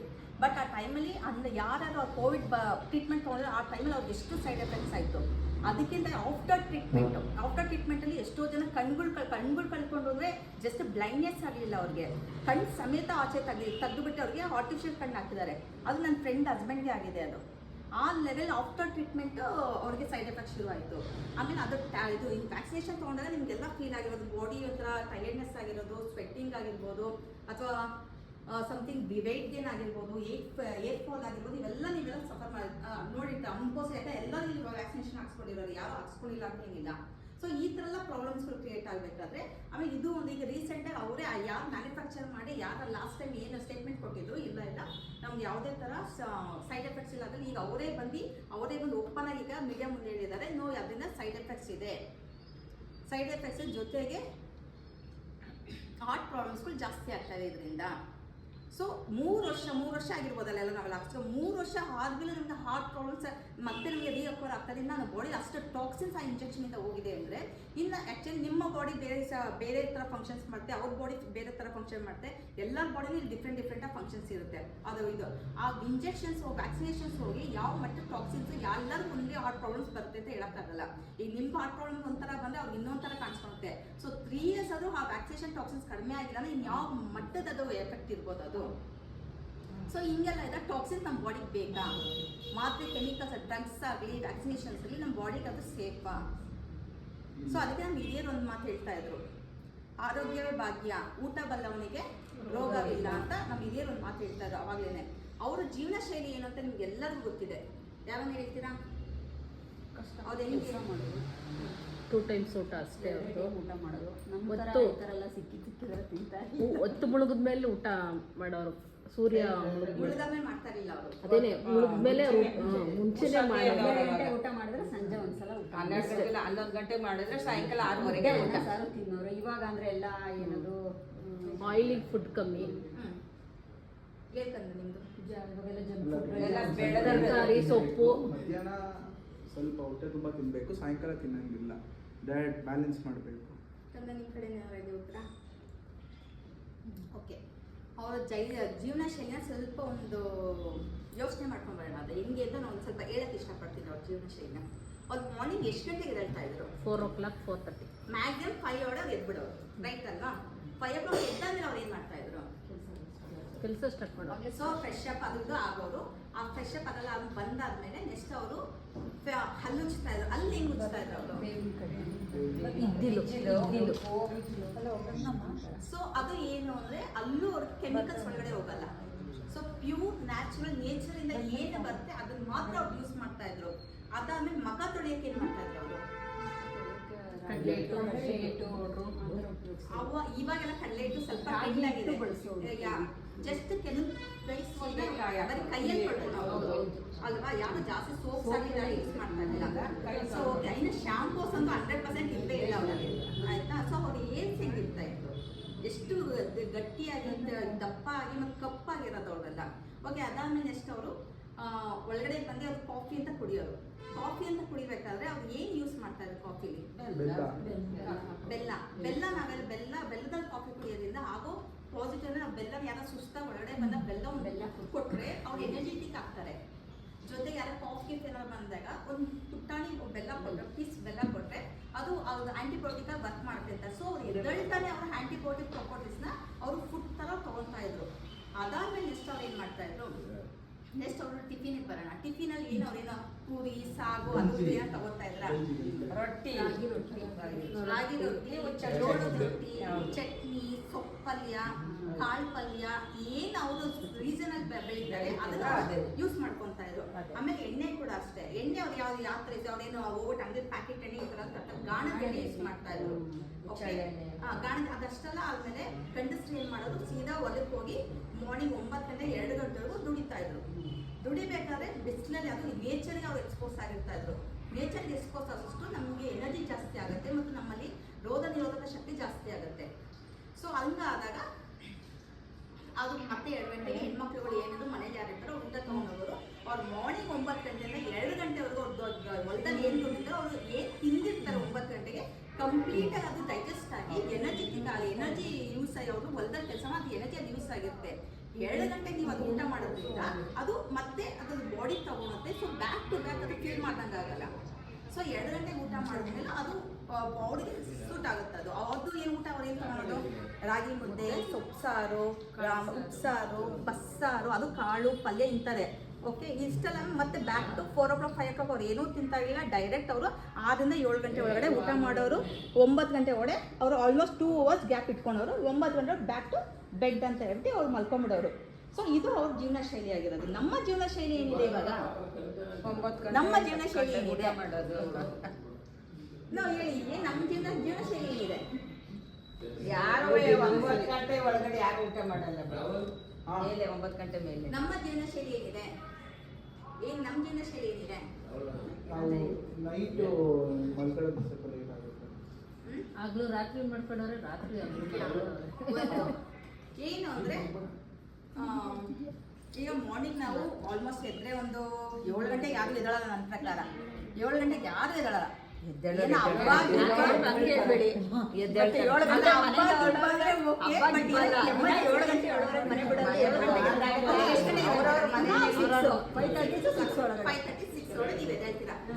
ಏನ್ ಮಾಡ್ತೀರಾ? ಮಾಮೂಲಿ ಫೋನ್ ಎಲ್ಲಿರುತ್ತೆ? ಫೋನ್ ಅದು ಗಮನನೇ ಇಲ್ಲ ನಮಗೆ. ಫೋನ್ ಗಮನ ಇಲ್ಲ. ಎಲ್ಲರೂ ಏನ್ ಮಾಡ್ತೀರಾ? ಎದ್ದಿದ ತಕ್ಷಣ ಅದೇ ಫ್ರೆಶ್ ಅಪ್ ಆಗಿ ಕಿಚನ್ಗೆ ಹೋಗ್ತೀವಿ. ಫ್ರೆಶ್ ಅಪ್ ಯೂಸ್ ಆಗ್ತೀರಾ? ಬ್ರಷ್ ಅದೇ ಪೇಸ್ಟ್ ಮಾಡ್ತೀವಿ, ಮುಖ ಫ್ರೆಶ್ ತೊಳಿತೀವಿ. ಏನಾದ್ರು ಮಾಡ್ತೀರಾ? ಮಾಮೂಲಿ ಗೊತ್ತಲ್ಲ ಪೇಸ್ಟ್. ನೀವು ಎತ್ತಿನ ಒಳಗಡೆ ಹೋಗ್ತದೆ ಪೇಸ್ಟ್ ಅನ್ನೋದು ಕೆಮಿಕಲ್ಸ್ ಅದು. ಸೊ ಇಂಡೈರೆಕ್ಟ್ ಆಗಿ ನೀವು ಇಂಟೆಕ್ ಕೆಮಿಕಲ್ಸ್ ಹೋಗ್ತಾ ಇದೆ ಒಳಗಡೆಗೆ. ಓಕೆನಾ? ಅದಾದ್ಮೇಲೆ ನೆಕ್ಸ್ಟ್ ಫೇಸ್ ವಾಶ್ ಇಂದ ನೀವು ಕೆಮಿಕಲ್ ಸೋಪ್ಸ್ ಎಲ್ಲ ಯೂಸ್ ಮಾಡೋದು. ನಿಮ್ ಹೆಡ್ ಬಾತ್ ಏನೋ ಹೋದ್ರೆ ಶಾಂಪೂಸ್ ಅವೆಲ್ಲ ಕಂಪ್ಲೀಟ್. ಸೊ ಈ ಡೈರೆಕ್ಟ್ಲಿ ಅವ್ರು ಇಂಡೈರೆಕ್ಟ್ಲಿ ನಿಮ್ಮ ಬಾಡಿ, ನಮ್ಮ ಬಾಡಿ ಲಾರ್ಜೆಸ್ಟ್ ಆರ್ಗನ್ ಬಂದು ಸ್ಕಿನ್ ಕಂಪ್ಲೀಟ್ ಆಗಿ ಅಬ್ಸರ್ವ್ ಮಾಡ್ತಾರೆ. ಏನೇ ಕೆಮಿಕಲ್ಸ್ ಕೂಡ ಅಬ್ಸರ್ವ್ ಮಾಡಿ ಅದು ಟಾಕ್ಸಿನ್ಸ್ ಕ್ರಿಯೇಟ್ ಆಗುತ್ತೆ. ಸೊ ಹಂಗಾಗಿ ನೀವು ಮಾರ್ನಿಂಗ್ ಎದ್ದಳ್ತಾ ನೀವು ಟಾಕ್ಸಿನ್ ಡೈರೆಕ್ಟ್ ಆಗೋ ಇಂಡೈರೆಕ್ಟ್ ಆಗಿ ಕೆಮಿಕಲ್ಸ್ ಹೊರಗಡೆ ಇಂಟೆಕ್ ತೊಗೊಳೋದ್ರಿಂದ 100% ಬಾಡಿ ಟಾಕ್ಸಿನ್ ಫಿಲ್ ಆಗ್ತಾ ಹೋಗುತ್ತೆ. ಅದಾದ್ಮೇಲೆ ನೆಕ್ಸ್ಟ್ ನೀವು ಕಾಫಿ ಏನಾದ್ರು ಕುಡಿತೀರಾ? ಎಲ್ಲರೂ ಕುಡಿಯೋಲ್ಲ. ಬೇರೆಯವರೆಲ್ಲ ಕಾಫಿ ಟೀ ಇಲ್ಲದೆ ಇರ್ತಾರೆ. ಕಾಫಿ ಟೀ ಏನ್ ತಗೊಂತೀರಾ? ಆ ಸಕ್ಕರೆ ಹಾಕಿ biscuit biscuits coffee. White sugar refined ಅಂತ ಏನೇನು ಬರುತ್ತೆ, white sugar, white flour, white flour salts, maida ಮತ್ತು ರಿಫೈನ್ಡ್ ಆಯಿಲ್ಸು, ಇದರಿಂದ ನಮ್ಮ ಬಾಡಿ ಕಂಪ್ಲೀಟ್ ಆಗಿ ಟಾಕ್ಸಿನ್ಸ್ ಅಕ್ಯುಮುಲೇಟ್ ಆಗುತ್ತೆ. ಸೊ ಹಂಗಾಗಿ ನಮ್ಮ ಬಾಡಿ ಇಲ್ದಿರೋದೆಲ್ಲ ಡೈಜೆಷನ್ ಪ್ರೋಸೆಸ್ಗಳನ್ನೆಲ್ಲ ಡ್ಯಾಮೇಜ್ ಮಾಡುತ್ತೆ. ಸೊ ಆದಷ್ಟು ನಾವು ಇದನ್ನೆಲ್ಲ ಅವಾಯ್ಡ್ ಮಾಡಬೇಕು. ಸೊ ಅಷ್ಟೆಲ್ಲ ಆದ್ಮೇಲೆ ನೆಕ್ಸ್ಟ್ ನೀವು ಮಧ್ಯ ಎಷ್ಟು ಗಂಟೆ ಟಿಫಿನ್ ಮಾಡ್ತೀರಾ? ಬೇಗ ಓಕೆ, 7:30 ಏನು ತಿಂತೀರಾ? ಏನ್ ಮಾಡಿದ್ರು ಓಕೆ, ಮೇ ಬಿ ಉಪ್ಪಿಟ್ಟು, ಪೂರಿ, ಯಾವ್ದು? ಓಕೆ, ಏನಾರ ಓಕೆ, ನೀವೇನು ಮನೇಲಿ ಏನು ನಾರ್ಮಲಿ ಪ್ರಿಪೇರ್ ಮಾಡಿ ತಿಂತೀರಾ. ತಿಂದಾದ್ಮೇಲೆ ಎಷ್ಟು ಅವರ್ ಗ್ಯಾಪ್ ಅಲ್ಲಿ ನೀವು ಲಂಚಿಗೆ ಹೋಗ್ತೀರಾ? ಎಲ್ಲ 1 ಗಂಟೆ ಮೇಲೆ 12:30 12:30. ಆ ಇದರಲ್ಲಿ 7:30 12:30 ಒಂದು 4 to 5 hours ಗ್ಯಾಪ್ ಇರುತ್ತೆ. ಆ 5 hours ಗ್ಯಾಪ್ ಅಲ್ಲಿ ಆ ತಿಂದಿರೋ ಜೀರ್ಣ ಆಗೋಷ್ಟು ನೀವು ಕೆಲಸ ಮಾಡ್ತೀರಾ? ತಿಂದ್ಬಿಟ್ಟೆ ಫಸ್ಟ್ ಕೆಲಸ ಮಾಡೋದು ಶುರು ಮಾಡೋದು. ಯಾಕಂದ್ರೆ ನಮ್ಮ ಬಾಡಿ ನೀವು ಎಷ್ಟು ಮಾಡ್ತೀವೋ ಇಲ್ವೋ ಗೊತ್ತಿಲ್ಲ, ಒಟ್ನಲ್ಲಿ ಯಾಕಂದ್ರೆ ನೀವು ಅಷ್ಟು, ಯಾಕಂದ್ರೆ ನಿಮ್ಗೆ ಮಧ್ಯಾಹ್ನ ಹಶುವಾದಾಗ ನೀವು ಊಟ ಮಾಡ್ತೀರಾ. ಹಶುವಾದಾಗ ನೀವು ಊಟ ಮಾಡ್ತೀರಾ. ಹಶು ಅಲ್ಲಿ 2 ತರ ಇದೆ. ಕೆಲಸ ಜಾಸ್ತಿ ಮಾಡಿದ್ರೆ ಅಶ್ವಾಗುತ್ತೆ. ಒಂದು ಮೇಲ್ನೋಟದ ಹಶು ಮತ್ತು ನಿಜವಾದ ಹಶು, 2 ಇದಿದೆ. ಓಕೆ, ಅದು ನಾನು ಆಮೇಲೆ ಡಿಸ್ಕ್ರೈಬ್ ಮಾಡ್ತೀನಿ ಏನು ಅಂತ. ಓಕೆ, ಈಗ ಮಧ್ಯಾಹ್ನ ಊಟ ಮಾಡ್ತೀರಾ. ಊಟ ಮಾಡಿದ್ಮೇಲೆ ಏನಾಗುತ್ತೆ, ಮತ್ತೆ ಒಂದು 4 o'clock ಒಂದು ಸ್ನ್ಯಾಕ್ಸು, ಅದು ಬಿಸ್ಕೆಟು, ಟೀ, ಮತ್ತು ಅಲ್ಲೂ ನೀವು ಶುಗರ್ ಇಂಟೇಕ್ ಹೋಗುತ್ತೆ. ಆಮೇಲೆ ಒಂದು 7 ಗಂಟೆಗೆ ಪಾನಿಪುರಿ, ಆಚೆ ಗೆಚ್ಚೋದ್ರೆ ಪಾನಿಪುರಿ, ಬೇಲ್ಪುರಿ, ಅದು ಟಾಕ್ಸಿನ್ಸೇ ನಿಮ್ಮ ಬಾಡಿಗೆ ಹೋಗೋದು. ಮತ್ತು 9 ಗಂಟೆಗೆ ಊಟ ಮಾಡ್ತಿರೋ, 10 ಗಂಟೆಗೆ ಊಟ ಮಾಡ್ತಿರೋ, ಅದು ನಿಮ್ಮ ಟೈಮಿಂಗ್ಸ್ ಏನು ಟೈಮ್ ಟೇಬಲ್ ಹಾಕೊಂಡ್ರೆ ಅದ್ರ ಪ್ರಕಾರ ನೀವು ಊಟ ಮಾಡ್ತೀರಾ. ಇಷ್ಟು 3 ಸತಿ ಊಟ, 2 ಸತಿ ಸ್ನ್ಯಾಕ್ಸ್, ನಿಮ್ಮ ಬಾಡಿ ಡೈಜೆಸ್ಟ್ ಆಗೋಷ್ಟು ನೀವು ಕೆಲಸ ಮಾಡ್ತಾ ಇದ್ದೀರಾ. ಮಾಡೋರು ಮಾಡ್ತಾರೆ, ಮಾಡದೇ ಇರೋರು ವಾಕಿಂಗ್ ಮಾಡ್ತಾರೆ ಅಷ್ಟೇ. ಸೊ ಯಾರು ಈ 3 ಟೈಮ್ ಊಟ ಮತ್ತು 2 ಟೈಮ್ ಸ್ನ್ಯಾಕ್ಸ್ ಡೈಜೆಸ್ಟ್ ಆಗೋದು ಯಾರು ನೀವು ಕೆಲಸ ಮಾಡಲ್ಲ. ನೀವು ಜಸ್ಟ್ ಇನ್ನು ನೀವು ಹಳ್ಳಿ ಕಡೆ ಹಳೇ ಹಿರಿಯರೇನಿದ್ರು ಆಯ್ತಾ, ಅವರು 100% ಹೊಲದಲ್ಲಿ ಆಚೆ ಒಳಗಡೆ ಕಂಪ್ಲೀಟ್ ಆಗಿ ಕೆಲಸ ಮಾಡಿ ಕಂಪ್ಲೀಟ್ ಅನ್ನ ಡೈಜೆಸ್ಟ್ ಮಾಡ್ಕೊಳ್ತಾ ಇದ್ರು. ಸೊ ನಾವು ಏನ್ ಮಾಡ್ತಾರೆ ಈಗ ಲೇಟೆಸ್ಟ್ ಆಗಿ ಏನು, ಈಗ ನಮ್ಮ ಜೀವನ ಶೈಲಿ ಹೆಂಗಾಗೋದಿದೆ ಅಂದ್ರೆ, ಈಗ ಮಾಡಿ ಟಿಫಿನ್ ಮಾಡಿದ ಲ್ಯಾಪ್ಟಾಪ್, ಇದೆಲ್ಲ ಐಟಿ ಕಂಪ್ನಿಗಳೆಲ್ಲ ಏನ್ ಮಾಡ್ತಾರೆ, ಎಲ್ಲ ವರ್ಕ್ ಫ್ರಮ್ ಹೋಮ್ ತಗೊಂಡು ಎಲ್ಲ ಏನ್ ಮಾಡ್ತಾರೆ, ಕಂಪ್ಯೂಟರ್ ಮುಂದೆ ಕುತ್ಕೊಂಡ್ಬಿಡ್ತಾರೆ. ಮಾರ್ನಿಂಗ್ ಟಿಫಿನ್ ಮಾಡಿದ್ಮೇಲೆ ಕಂಪ್ಯೂಟರ್ ಮುಂದೆ ಕುತ್ಕೊಂಡಷ್ಟ 1 ಗಂಟೆ 1:30 ಅವ್ರು ಮಾಮೂಲಿ ಯಥಾ ಪ್ರಕಾರ ಲಂಚ್ ಟೈಮ್ ಅಂತ ಆಚೆ ಬರ್ತಾರೆ. ಸೊ ಅವ್ರು ಕುತ್ಕೊಂಡಿರೋ ಜೀರ್ಣ ಆಗಿರ್ತಾ ಅಲ್ಲಿ, ಅವ್ರ ಕಣ್ಣು ಕೈ 2 ವರ್ಕ್ ಆಗಿರೋದು, ಮೈಂಡ್ ವರ್ಕ್ ಆಗಿರುತ್ತೆ ಒಪ್ಕೊಂತೀನಿ. ಬಟ್ ಬಾಡಿಗೆ ಎಲ್ಲಿ ನೀವು ಫಿಸಿಕಲ್ ಆಕ್ಟಿವಿಟೀಸ್ ಕೊಟ್ಟಿರ್ತೀರ ಅಲ್ಲಿ. ಸೊ ಅದೇನ ಡೈಜೆಷನ್ ಪ್ರೋಸೆಸ್ ಏನಾಗುತ್ತೆ ಅವಾಗ. ಸೊ ಮಧ್ಯಾಹ್ನ ತಿರ್ಗಾ ನೀವು ಊಟ ಮಾಡ್ತಾರೆ ಯಥಾ ಪ್ರಕಾರ ಬ್ಯಾಕ್ ಟು ಬ್ಯಾಕ್ ಅಂತ ಸ್ನ್ಯಾಕ್ಸು ಮತ್ತೆ ಮಿನಿ ಸ್ನ್ಯಾಕ್ಸ್ ಅಂತ ಮತ್ತೆ ಲಂಚ್ ಅಂತ ನೀವು ಮಾಡಿದಾಗ ಡೈಜೆಸ್ಟಿವ್ ಸಿಸ್ಟಮ್ ಏನಾಗಬೇಕು, ಈ ತಿಂದಾದ್ಮೇಲೆ ಕಂಪ್ಲೀಟ್ ಆಗಿ ಅದನ್ನ ಜೀರ್ಣಿಸ್ಕೊಳ್ಳೋಷ್ಟು ನೀವು ಫಿಸಿಕಲ್ ಆಕ್ಟಿವಿಟೀಸ್ ಕೊಡಬೇಕು. ಇಲ್ಲಾಂದ್ರೆ ಏನಾಗುತ್ತೆ, ಈಗ ಇಲ್ಲಾಂದ್ರೆ ಅದು ಡೈಜೆಸ್ಟಿವ್ ಸಿಸ್ಟಮ್ ಪ್ರೋಸೆಸ್ ಸರಿ ಹೋಗ್ಲಿಲ್ಲ ಅಂದಾಗ ನಿಮ್ಮ ಬಾಡಿ ಎಲ್ಲ ಥರ ಕಾಯಿಲೆಗಳು ಶುರುವಾಗುತ್ತೆ. Back to back. ಈಗ ಹೆಂಗೆ ಅಂತ ನೀವು ಕೇಳ್ಬೋದು ನನಗೆ. ಈಗ ಮೇನ್ ಇವಾಗ ಓಕೆ, ಎಷ್ಟು ಜನ ನೀವುಗಳು ಫುಡ್ನ ಫೋನು ಮತ್ತು ಟಿವಿ 2 ದೂರ ಇಟ್ಬಿಟ್ಟು ಊಟ ಮಾಡ್ತೀರಾ? ಜನ ನೋಡ್ತಾರೆ, ಅರ್ಧಕ್ಕರ್ಧ ಜನ ಊಟ ಮಾಡೋ ಊಟನೇ ಮಾಡೋದು. ಕೆಲವರು ಫೋನ್ ಇಟ್ಕೊಂಡಿರ್ತಾರೆ, ಕೆಲವರು ಟಿವಿ ನೋಡ್ತಾ ಇರ್ತಾರೆ. ಸೊ ಅದ್ರಿಂದ ನಾವು ಅನಾಹುತಗಳು ಏನು ಅಂತ ನಿಮ್ಗೆ ಐಡಿಯಾ ಇದೆಯಾ? ಸೊ ಫೋನು ಮತ್ತು ಏನ್ ತಿಂತಿದೀವಿ, ಎಷ್ಟು ತಿಂತಿದೀವಿ ಅನ್ನೋದು ಗೊತ್ತಾಗಲ್ಲ. ಫೋನ್ ನೋಡ್ಕೊಂಡು ಊಟ ಮಾಡೋದ್ರಿಂದ ಮತ್ತು ಟಿವಿ ನೋಡ್ಕೊಂಡು ನಿಮ್ಮ ಏನ್ ನೀವು ಊಟ ಮಾಡ್ತಾ ಇದ್ದೀರಾ ಅದು ನಿಮಗೆ ಕಂಪ್ಲೀಟ್ ಆಗಿ ಟೇಸ್ಟ್ ಸಿಗಲ್ಲ. ನಿಮಗೆ ನಿಮ್ಮ ಮೈಂಡ್ ಎಲ್ಲೋ ಇರುತ್ತೆ, ನಿಮ್ಮ ದೇಹ ಎಲ್ಲೋ ಇರುತ್ತೆ. ಸೊ ಅವೆರಡು ಆ್ಯಕ್ಷನ್ ಅಲ್ಲಿ ನಿಮಗೆ ಆ ಫುಡ್ ಟೇಸ್ಟ್ ನಿಮ್ಗೆ ಸಿಗಲ್ಲ. ಸೊ ಟೇಸ್ಟ್ ಸಿಗಲ್ಲ ಅಂದರೆ ಡೈಜೆಷನ್ ಫಸ್ಟ್ ನಮ್ಮ ಡೈಜೆಷನ್ ಪ್ರೋಸೆಸ್ ಶುರು ಆಗೋದೇ ನಮ್ಮ ಬಾಯಿಂದ ನಮ್ಮದು ಸಲೈವಾ ಗ್ಲ್ಯಾಂಡ್ ಏನಿರುತ್ತೆ ಅದು ನಮ್ಮ ಫುಡ್ ಜೊತೆ ಮಿಕ್ಸ್ ಆದಾಗ ಅದು ನಮ್ಮ ಫಸ್ಟ್ ಪ್ರೋಸೆಸ್ ಡೈಜೆಷನ್ ಪ್ರೋಸೆಸ್ ಶುರು ಆಗೋದೇ ನಮ್ಮ ಬಾಯಿಂದ. ಆ ಬಾಯಿ ನಾಲ್ಗೆಯಲ್ಲಿ ಅದು ಅಬ್ಸರ್ವ್ ಮಾಡುತ್ತೆ ಎನರ್ಜಿನ. ತುಂಬ ಸುಸ್ತಾದವರು, ತುಂಬ ಎನರ್ಜಿ ಇದೆ ಮೀನ್ಸ್ ತುಂಬ ಹೊಟ್ಟೆ ಹಸ್ತಾದ್ರು ಊಟ ಮಾಡಿಸಿ ಬೂನಪ್ಪ ನಂಗೆ ಎನರ್ಜಿ ಬಂತು ಅಂತ ಹೇಳ್ತಾರೆ. ಯಾವುದೇ ನಮ್ಮ ಫುಡ್ ಯಾವುದೇ ನಮ್ಗೆ ಡೈಜೆಸ್ಟ್ ಆಗೋದು ಮಿನಿಮಮ್ 2 to 3 hours ಬೇಕು. ಸೊ ತಿಂದಿದ ತಕ್ಷಣ ಹೆಂಗೆ ನಮ್ಗೆ ಎನರ್ಜಿ ಬರುತ್ತೆ?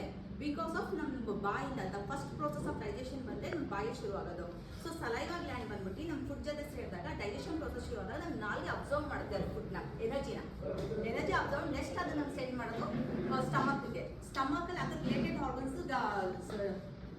ಫ್ಲೂಯಿಡ್ ಸೆಕ್ರೇಷನ್ ಶುರುವಾಗಿ ಅವೆರಡು ಮಿಕ್ಸ್ ಆಗಿ ನೆಕ್ಸ್ಟ್ ನಮಗೆ ಸ್ಮಾಲ್ ಇಂಟೆಸ್ಟೈನ್ಗೆ ಹೋಗುತ್ತೆ, ಅಲ್ಲಿಂದ ಲಾರ್ಜ್ ಇಂಟೆಸ್ಟೈನ್ ಹೋಗಿ ಅಲ್ಲಿಂದ ಹ್ಯಾನಲ್ಸ್ಗೆ ಎಲಿಮೆಂಟಿಗೆ ಪ್ರೋಸೆಸ್ಗೆ ಹೋಗುತ್ತೆ. ಈ ಪ್ರೋಸೆಸ್ಸಲ್ಲಿ ನಾವು ಫಸ್ಟ್ ಪ್ರೋಸೆಸ್ ನೀವು ಅದು ಟೇಸ್ಟ್ ನೋಡಿದೆ ಅಥವಾ ಫೀಲ್ ಮಾಡಿದ್ರೆ ನೀವು ತಿಂದಾಗ ಇಂಡೈಜೆಷನ್ ಶುರುವಾಗುತ್ತೆ. ಇಂಡೈಜೆಷನ್ ಶುರುವಾಗುತ್ತೆ ಏನೆಲ್ಲ ಪ್ರಾಬ್ಲಮ್ ಶುರುವಾಗುತ್ತೆ ಇಂಡೈಜೆಷನ್ ಇಲ್ಲ, ಗ್ಯಾಸ್ಟ್ರಿಕ್ಕು, ಆಸಿಡಿಟಿ, ಆಮೇಲೆ ಡೈಜೆಷನ್ ಬ್ಯಾಕ್ ಟು ಬ್ಯಾಕ್ ನಿಮ್ಮ ಫುಡ್ ಒಳಗಡೆ ಹೋಗ್ತಾ ಇದ್ದಂಗೆ ಏನಾಗುತ್ತೆ ನಿಮಗೆ ಡೈಜೆಷನ್ ಪ್ರೋಸೆಸ್ ಆಲ್ಮೋಸ್ಟ್ ಹೊಟ್ಟೆ ಬ್ಲೋಟಿಂಗ್ ಥರ ಶುರುವಾಗುತ್ತೆ. ಆಮೇಲೆ ಬ್ಲೋಟಿಂಗ್ ಆಮೇಲೆ ಬಾಡಿ ಗೇನ್ ಆಗೋಕ್ಕೆ ಶುರುವಾಗುತ್ತೆ, ಗೇನಿಂದ ಕಾಲು ಶುರುವಾಗುತ್ತೆ, ಕುತ್ಕೊಳಕ್ಕಿರಲ್ಲ ಕಸ ಎಲ್ಲ ಥರ ಪೇನ್ಗಳು ಅದು ರಿಲೇಟೆಡ್ ಒಂದು ಬ್ಯಾಕ್ ಟು ಬ್ಯಾಕ್ ಹೀಗಿದೆ ಎಲ್ಲ ಪೇನ್ಗಳು. ಸೊ ಆದಷ್ಟು ನಾವು ಊಟನ ನಮ್ಮ ಹಿರಿಯರು ಹೇಳ್ತಾ ಇದ್ರು, ಒಂದು ಕಡೆ ಕುತ್ಕೊಂಡು ಗಮನ ಇಟ್ಕೊಂಡು ಆ ಕಡೆ ಮಾತಾಡ್ಕೊಂಡು ನಿಧಾನಕ್ಕೆ ತಿನ್ನಿ ಅಂತ ಹೇಳ್ತಾ ಇದ್ರು. ಇವನ್ ನೀರು ಅಷ್ಟೇ, ಎಷ್ಟೋ ಜನ ನಮ್ಮ ಮಕ್ಕಳುಗಳೇ ನಾವು ನೋಡಿದ್ದೀವಿ, ನೀರು ಸೇರ್ಕೊಂತಾರೆ ತಾವು ಡಗ ಡಗ ಡಗ ಅಂತ ಮೇಲೆ ಫುಲ್ಲು ಎತ್ಕೊಂಡು ಹಂಗೆ ಕೊಡ್ಬಿಟ್ಟು ಹಂಗೆ ನೀರು ಕುಡಿಯೋಕ್ಕೆ ಹೋಗ್ಬಾರ್ದು. ಒಂದು ಕಡೆ ಕುತ್ಕೊಂಡು ನಿಧಾನಕ್ಕೆ ಸಿಪ್ ಬೈ ಸಿಪ್ ಟೇಸ್ಟ್ ನೋಡ್ಕೊಂಡು ಕುಡಿಬೇಕು. ಊಟನೂ ಅಷ್ಟೇ ಅಗ್ದಿ ತಿನ್ನಬೇಕು, ಬಾಯಿ ಅಗ್ದಿ ಹೇಳೋದು ಫಸ್ಟ್ ಡೈಜೆಷನ್ ನಮ್ಗೆ ಶುರು ಆಗೋದೇ ಬಾಯಿಂದ, ಅಗ್ದಿ ನಾವು ತಿನ್ಬೇಕಾದ್ರೆ ನಮ್ಮ ಫುಡ್ನ. ಅದಾದ್ಮೇಲೆ ನೆಕ್ಸ್ಟು ಈಗ ಇವ್ರು ಹೇಳಿದ್ರು ಹೊಟ್ಟೆ ಎಷ್ಟು ಆಗುತ್ತೆ ನಾವು ತಿಂತೀವಿ ಅಂತ ನೀವು ಹೇಳಿದ್ದೀರಾ. ಸೊ ಹೊಟ್ಟೆ ಎಷ್ಟು ಹೆಂಗಾಗುತ್ತೆ ನಿಮ್ಗೆ ಏನು ಗೊತ್ತಾಗುತ್ತೆ? ಟೈರ್ಡ್ ಆಗೋದು ಇದು ನಿಜ. ಯಾಕಂದ್ರೆ ನಮ್ಮಲ್ಲಿ 2 ಥರ ಹಂಗರ್ ಇರುತ್ತೆ. ಒಂದು ನಾವು ಫೀಲ್ ಮಾಡೋದು ಹಂಗರ್ ಬೇರೆ, ನಿಜವಾದ ಹಂಗರ್ ಬೇರೆ. ಆ ಟೈಮ್ ಓಕೆ ನಾವು ಟೈಮ್ ಟೇಬಲ್ ಹಾಕೊಂಡಿರ್ತೀವಿ ನಮ್ಮ ಮೈಂಡಲ್ಲಿ, ಓಕೆ 9 ಗಂಟೆ ಒಳಗೆ ನಾವು ಟಿಫಿನ್ ಮಾಡಬೇಕು, 1 ಗಂಟೆ ಒಳಗೆ 1:30 ಒಳಗೆ ನಾವು ಲಂಚ್ ಮಾಡಬೇಕು, ಮತ್ತೆ 4 ಗಂಟೆಗೆ ನಾವು ಕಾಫಿ ಕುಡಿಬೇಕು. ಆದ ಟೈಮ್ ಟೇಬಲ್ ಆದಾಗ ನಮ್ಮ ಮೈಂಡ್ ಅದಕ್ಕೆ ಆಕ್ಟಿವೇಟ್ ಆಗಿರುತ್ತೆ. ಸೊ ಅದು ಆಗ್ತಾ ಇದೆ ತಕ್ಕನ್ನ ಮೈಂಡ್ ಇಲ್ಲ ನಾವು ಹೊಟ್ಟೆ ಫೀಲ್ ಆಗುತ್ತೆ ಹೊತ್ತು ನಿಜ ಹಂಗರ್ ಅಲ್ಲ. ನಿಜ ಹಂಗರ್ ಹೆಂಗೆ ಕಂಡುಹಿಡಿಯೋದು ಅಂದರೆ ನೀವು ಜಸ್ಟ್ ಆ ಫೀಲ್ ನಿಮ್ಗೆ ಶುರುವಾಗಿದ ತಕ್ಷಣ ಒಂದು ಅರ್ಧ ಗ್ಲಾಸ್ ನೀರು ಇಟ್ಕೊಳ್ಳಿ, ಕುತ್ಕೊಂಡು ನಿಧಾನಕ್ಕೆ ಸಿಪ್ ಬೈ ಸಿಪ್ ಅಂತ ಕುಡಿಬೇಕು ನೀರನ್ನ. ಸಿಪ್ ಬೈ ಸಿಪ್ ಅಂತ ಕುಡಿದಾಗ ಒಂದು 2-3 ಸೆಕೆಂಡ್ಸ್ ನೀವು ತೊಗೊಬೋದು. ಜಸ್ಟ್ ವೆಯ್ಟ್ ಫಾರ್ ದ ಒಂದು 10 ಮಿನಿಟ್ಸ್ ವೆಯ್ಟ್ ಮಾಡಿದೀವಿ. 10 ಮಿನಿಟ್ಸ್ ವೆಯ್ಟ್ ಮಾಡಿದಾಗ ಏನಾಗುತ್ತೆ ನಿಮ್ಮ ಬಾಡಿ ನಿಮಗೆ ಇದು ಕೊಡುತ್ತೆ, ನಿಮ್ಮದು ಸಿಂಪ್ಟಮ್ಸ್ ಕೊಡುತ್ತೆ. ಓಕೆ ನಿಜವಾಗ್ಲೂ ನೀವು ಹಂಗರ್ ಆಗಿದ್ರೆ 100% ಮತ್ತೆ ಹಂಗರ್ ನಿಮ್ಗೆ ಶುರು ಆಗುತ್ತೆ. ಯಾಕಂದ್ರೆ ಅಬ್ಸರ್ವ್ ಮಾಡಿದ್ರೆ ನೀರು ಕುಡಿದ ತಕ್ಷಣ ಅಥವಾ ಏನೋ ಜ್ಯೂಸ್ ಕುಡಿದ ತಕ್ಷಣ 100% ಹಂಗರ್ ಹೊಟ್ಟೋಗ್ಬಿಡುತ್ತೆ. ಅದು ಫೀಲಿಂಗ್ ಹಂಗರ್ ಅಷ್ಟೇ, ನಿಜವಾದ ಹಂಗರ್ ಅಲ್ಲ ಅದು. ಸೊ ನಿಜವಾದ ಹಂಗರಿಂದ ನೀವು ಫುಡ್ ನೀವು ತೊಗೊಂಡು ಇಂಟೇಕ್ ನೀವು ತೊಗೊಂಡಾಗ ಕಂಪ್ಲೀಟಾಗಿ ನಿಮ್ಮ ಡೈಜೆಷನ್ ಪ್ರೋಸೆಸ್ ಆಕ್ಟಿವೇಟ್ ಆಗುತ್ತೆ, ಇದಾಗುತ್ತೆ. ಇಲ್ಲ ನೀವು ಹಂಗರೇ ಇಲ್ಲದೆ ನೀವು ಊಟ ಮಾಡಿದ್ರೆ ಏನಾಗುತ್ತೆ ಕಂಪ್ಲೀಟ್ ಆಗಿ ಅದು ಇಂಡೈಜೆಷನ್ ಪ್ರೋಸೆಸ್ಗೆ ಅದು ಇದಾಗುತ್ತೆ. ಸೊ ಮೇಲ್ಮೇಲೆ ನಿಮಗೆ ಊಟ ಕೊಟ್ಟಂಗೆ ಆಗುತ್ತೆ ಅದು. ಸೊ ನಮ್ಮ ಕಡೆ ನಾವು ಅದಕ್ಕೆ ನಮ್ಮ ಜೀವನ ಶೈಲಿನ ಕಂಪ್ಲೀಟಾಗಿ ನಾವು ಚೇಂಜ್ ಮಾಡಬೇಕು ಅಂತ ನಾವು ಅದಕ್ಕೆ ಹೇಳೋದು. ಬಿಕಾಸ್ ತುಂಬ ಕಾಯಿಲೆಗಳಿಂದ ಹಿಡಿದು ಟ್ಯಾಬ್ಲೆಟ್ಸಿಂದ ಇದನ್ನೆಲ್ಲ ಅವಾಯ್ಡ್ ಮಾಡಿದಷ್ಟು ನಮ್ಮ ದೇಹದಲ್ಲಿ ಎಷ್ಟೋ ನಾವು ನೇಚರ್ಗೆ ಹತ್ರ ಆದಷ್ಟು ನಮ್ಮ ಇದರಲ್ಲಿ ಸ್ವಯಂ ಹೀಲಿಂಗ್ ಶುರುವಾಗುತ್ತೆ. ಸೊ ಆ ಟ್ಯಾಬ್ಲೆಟ್ಸ್ ನಮ್ಗೆ ಹೀಲ್ ಆಗಬೇಕು ಅಥವಾ ಯಾವುದನ್ನ ವ್ಯಾಕ್ಸಿನೇಷನ್ ತೊಗೊಂಡು ಹೀಲ್ ಆಗಬೇಕು ಅಂತ ಏನಿಲ್ಲ. ಈಗ ವ್ಯಾಕ್ಸಿನೇಷನ್ ಕೋವಿಡ್ ವ್ಯಾಕ್ಸಿನೇಷನ್ ಎಲ್ಲರೂ ತೊಗೊಂಡಿದ್ದೆ, ಬಟ್ ಎಲ್ಲೋ ಕಾಡು ಮನುಷ್ಯರುಗಳು ಅವರಲ್ಲಿ ಯಾರೂ ತೊಗೊಂಡಿಲ್ಲ, ಅವರಲ್ಲಿ ಬದುಕಿದಾಗ ತಾನೆ ಹೆಂಗೆ ಬದುಕಿದ್ದಾರೆ ಅವರು? ಬಿಕಾಸ್ ನೇಚರ್ಗೆ ಹತ್ರ ಆಗಬೇಕು ನಾವುಗಳೆಲ್ಲ. ನೇಚರ್ ನೀವು ಎಷ್ಟು ಹತ್ರ ಆಗ್ತೀರೋ ಅಷ್ಟು ನಿಮ್ಮಲ್ಲಿರೋ ಒಳಗಡೆ ಇರೋ ಕಾಯಿಲೆಗಳು ಅದೇ ಡಿಸಪಿಯರ್ ಆಗ್ತಾ ಹೋಗುತ್ತೆ. ಮತ್ತು ನೇಚರಲ್ಲಿ ನಮಗೆ ಬಾಡಿ ಹೀಲಿಂಗ್ ಪ್ರೋಸೆಸ್ ಇದೆ. ಅದು ನಾವು ಆದಷ್ಟು ಎಷ್ಟು ಎಕ್ಸ್ಪೋಸ್ ಆಗ್ತೀವಿ ನೇಚರ್ಗೆ ಅಷ್ಟು ನಮ್ಮ ಬಾಡಿ ನಮಗೆ ಜೊತೆ ಕೊಡುತ್ತೆ ಅದು. ಮತ್ತು ನಮ್ಮ ಬಾಡಿ ಯಾವುದೇ ಕಾಯಿಲೆ ಅದು ಒಂದು ದಿನ ಶುರುವಾಗಲ್ಲ. ನಮ್ಮ ಬಾಡಿಗೆ ಯಾವುದೇ ಕಾಯಿಲೆ ಒಂದು ದಿನ ಶುರುವಾಗಲ್ಲ. ಈಗ ಸಪೋಸ್ ಇವಾಗ ಎಕ್ಸಾಂಪಲ್ ಮಾಡೋಣ, ಓಕೆ ಹಾರ್ಟ್ ಪೇಷಂಟ್ ಅಂತ ಕೇಳೋಣ. ಈಗ ಹಾರ್ಟ್ ಪ್ರಾಬ್ಲಮ್ ದಿಢೀರ್ ಅಂತ ಒಂದೇ ದಿನದಲ್ಲಿ ಬಂದ್ಬಿಡುತ್ತಾ? ನಮ್ಮ ಬಾಡಿ ಸೈನ್ಸ್ಗಳು ಕೊಡುತ್ತೆ ಅದಕ್ಕೆ. ಮೇ ಬಿ ಒಂದು 15 ಡೇಸ್ or 1 ಮಂತ್ ಬಿಫೋರ್ ನಮ್ಮ ಸೈನ್ಸ್ಗಳು ಕೊಡ್ತಾ ಇರುತ್ತೆ. ಸೊ ಆ ಸೈನ್ಸ್ ಏನಿರ್ಬೋದು?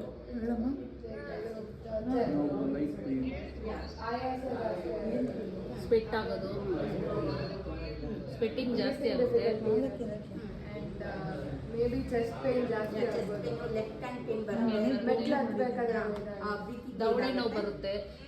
ಓಕೆ. ಸೊ ಇದೆಲ್ಲ ನಮಗೆ ಬಾಡಿ ಫಸ್ಟ್ ಟೈಮ್ 1 ಮಂತ್ ಅಥವಾ 15 ಡೇಸ್ ಬಿಫೋರ್ ಸಿಂಪ್ಟಮ್ಸ್ ಕೊಟ್ಟಾಗ ನೀವು ಯಾಕೆ ನೆಗ್ಲೆಕ್ಟ್ ಮಾಡ್ತಾ ಇದ್ದೀರಾ? ನೀವು ಅವತ್ತೇ ನೀವು ನಿಮ್ಮ ಬಾಡಿಗೆ ಏನು ಬೇಕು ಅಂತ ನಿಮ್ಗೆ ಅದು ಸಿಂಪ್ಟಮ್ಸ್ ಆಗಿ ಹೇಳಿದ್ರೆ ಏನೋ ಪ್ರಾಬ್ಲಮ್ ಆಗ್ತಾ ಇದೆ ಈ ಜಾಗದಲ್ಲಿ, ಏನೋ ನಿಮಗೆ ಬಾಡಿ ಹೇಳ್ತಾರೆ, ನಿಮಗೆ ಇದು ಕಮ್ಯುನಿಕೇಟ್ ಮಾಡ್ತಾ ಇದೆ ನಿಮ್ಮ ಹತ್ರ, ಇಲ್ಲ ನಮ್ಗೆ ಏನೋ ಪ್ರಾಬ್ಲಮ್ ಆಗ್ತಾ ಇದೆ, so you have to take care ಅಂತ ಅವಾಗ ನೀವು ತಗೊಂಡ ಕೇರ್ ತೊಗೊಂಡಿದ್ರೆ ಸೊ ಇದು ದೊಡ್ಡ ಅನಾಹುತ ಆಗೋದು ತಪ್ಪುತ್ತೆ. ಸೊ ಇದು ಒಂದೇ ಹಾರ್ಟ್ ಪ್ರಾಬ್ಲಮ್ ಅಂತ ಅಲ್ಲ, ಯಾವುದೇ ಪ್ರಾಬ್ಲಮ್ ಆದ್ರೂ ಫಸ್ಟೇ ನಮ್ಮ ಬಾಡಿ ಇಂಡಿಕೇಟ್ ಮಾಡುತ್ತೆ ನಮಗೆ. ಸೊ ಹಿಂದಿನ ಪ್ರಾಬ್ಲಮ್ ಸೊ ಈ ಸೈಡಲ್ಲಿ ಕಿಡ್ನಿ ಸ್ಟೋನ್ಸ್ ಅಷ್ಟೇ ನಿಮ್ಗೆ ಲೈಟಾಗಿ ಪೇನ್ ಶುರು ಆಗುತ್ತೆ. ಆ ಪೇನ್ ಬಂದಾಗ ನಾವು ಫಸ್ಟೇ ಆಮೇಲೆ ಹೋಗೋ ಬಂದು ಫಸ್ಟೇ ನೀವು ಪ್ರಿಕಾಷನ್ಸ್ ತಗೊಳ್ಳಿ. ಅದಕ್ಕೆ ಪ್ರಿಕಾಷನ್ಸ್ ಬೆಸ್ಟ್ ದೆನ್ ಕ್ಯೂರ್ ಅಲ್ವಾ? ಆ್ಯಕ್ಚುಲಿ ಗ್ಯಾಸ್ಟ್ರಿಕ್ ಅಂತ ಅಂದ್ಬಿಟ್ಟು ಇದು ಮಾಡ್ಬಿಟ್ಟು ಡಿಲೇ ಮಾಡ್ತಾರೆ ಅಷ್ಟೇ, ಎಲ್ಲದು ಗ್ಯಾಸ್ಟ್ರಿಕ್ ಅನ್ಕೊಳ್ತಾರೆ. ಬಟ್ ಅಲ್ಲ, ನಿಮ್ಮ ಬಾಡಿ ನಿಮ್ಮ ಹತ್ರ ಮಾತಾಡುತ್ತೆ, ಅದನ್ನ ನೀವು ಅರ್ಥ ಮಾಡ್ಕೊಬೇಕಾದಲ್ಲ. ನಿಮ್ಮ ಬಾಡಿಗೆ ಎಷ್ಟು ನೀವು ಗಮನ ಕೊಟ್ಟು ಟೈಮ್ ಕೊಟ್ಟು ಕೇಳ್ತಿರೋ ಪ್ರತಿ ಒಂದು ನಿಮ್ಮ ಬಾಡಿ ನಿಮ್ಗೆ ಹೇಳುತ್ತೆ. ಸೊ ಹಿಂಗೆ ಪೇನ್ ಬರ್ತದೆ. So this are the symptoms ಅಂತ ನೀವು ಇಮ್ಮಿಡಿಯೇಟ್ ಅದನ್ನ ಪ್ರಿಕಾಷನ್ಸ್ ತಗೊಂಡಾಗ ಬಾಡಿಗೆ ಯಾವುದೇ ತರ ಹಾನಿ ಆಗದೆ ನೀವು ನೋಡ್ಕೊಬೋದು. ಅದಕ್ಕೆ ಸಾಧ್ಯವಾದಷ್ಟು ನೇಚರ್ಗೆ ಹೋಗ್ಬೇಕು, ನೇಚರ್ ಹತ್ರ ಆಗ್ಬೇಕು ನೀವು. ನೆಕ್ಸ್ಟ್ ಇವಾಗ ಈಗ ಫುಡ್ ಬರೋಣ, ಹೆಂಗೆ ನಾವು ಚೇಂಜ್ ಮಾಡ್ಕೊಬೋದು ನಾವು ಹೆಲ್ತಿ ಲೈಫ್ನ ಅಂತ ನಾವು ಆಲ್ಮೋಸ್ಟ್ ನಾವೀಗ ಒಂದು ವ್ಯೂಗೆ ಬರೋಣ. ಈಗ ನಮ್ಮ ಅಡುಗೆ ಮನೆಯಲ್ಲಿ ಕಾಫಿಯಿಂದ ಕಾಫಿ ಕುಡಿಯೋದ್ರಿಂದ ಕೆಫೀನ್ ಒಂದು 3% ಇದಿರುತ್ತೆ. ದಟ್ಸ್ ರಿಲಿ ಅಡಿಷನ್, ಅದು ಅಡಿಕ್ಟ್ ಆಗೋಗ್ಬಿಡ್ತಾರೆ ಕಾಫಿ ಕುಡಿಯೋದ್ರಿಂದ. ಸೊ ಅದನ್ನ ನೀವು ಅದನ್ನ ಈಗ 7 ಗಂಟೆ ನೀವು ಕಾಫಿ ಕೂಡ ಆ ಟೈಮಲ್ಲಿ ನೀವು ಕುಡಿದಿಲ್ಲ ಅಂದರೆ ಒಂಥರ ತಲೆ ಚಿಕ್ಕಾಗೋದು, ಕಿರಿಕಿರಿ ಆಗೋದು ಆಗುತ್ತೆ. ಬಿಕಾಸ್ ಆದಷ್ಟು ಕಾಫಿ ನಿಮ್ಮ ಬಾಡಿಗೆ ಹೆಲ್ತ್ ಒಳ್ಳೇದಲ್ಲ. ಸೊ ಆದಷ್ಟು ನೀವು ಬಿಡೋದು ನೋಡ್ಬೇಕು ಅದನ್ನ.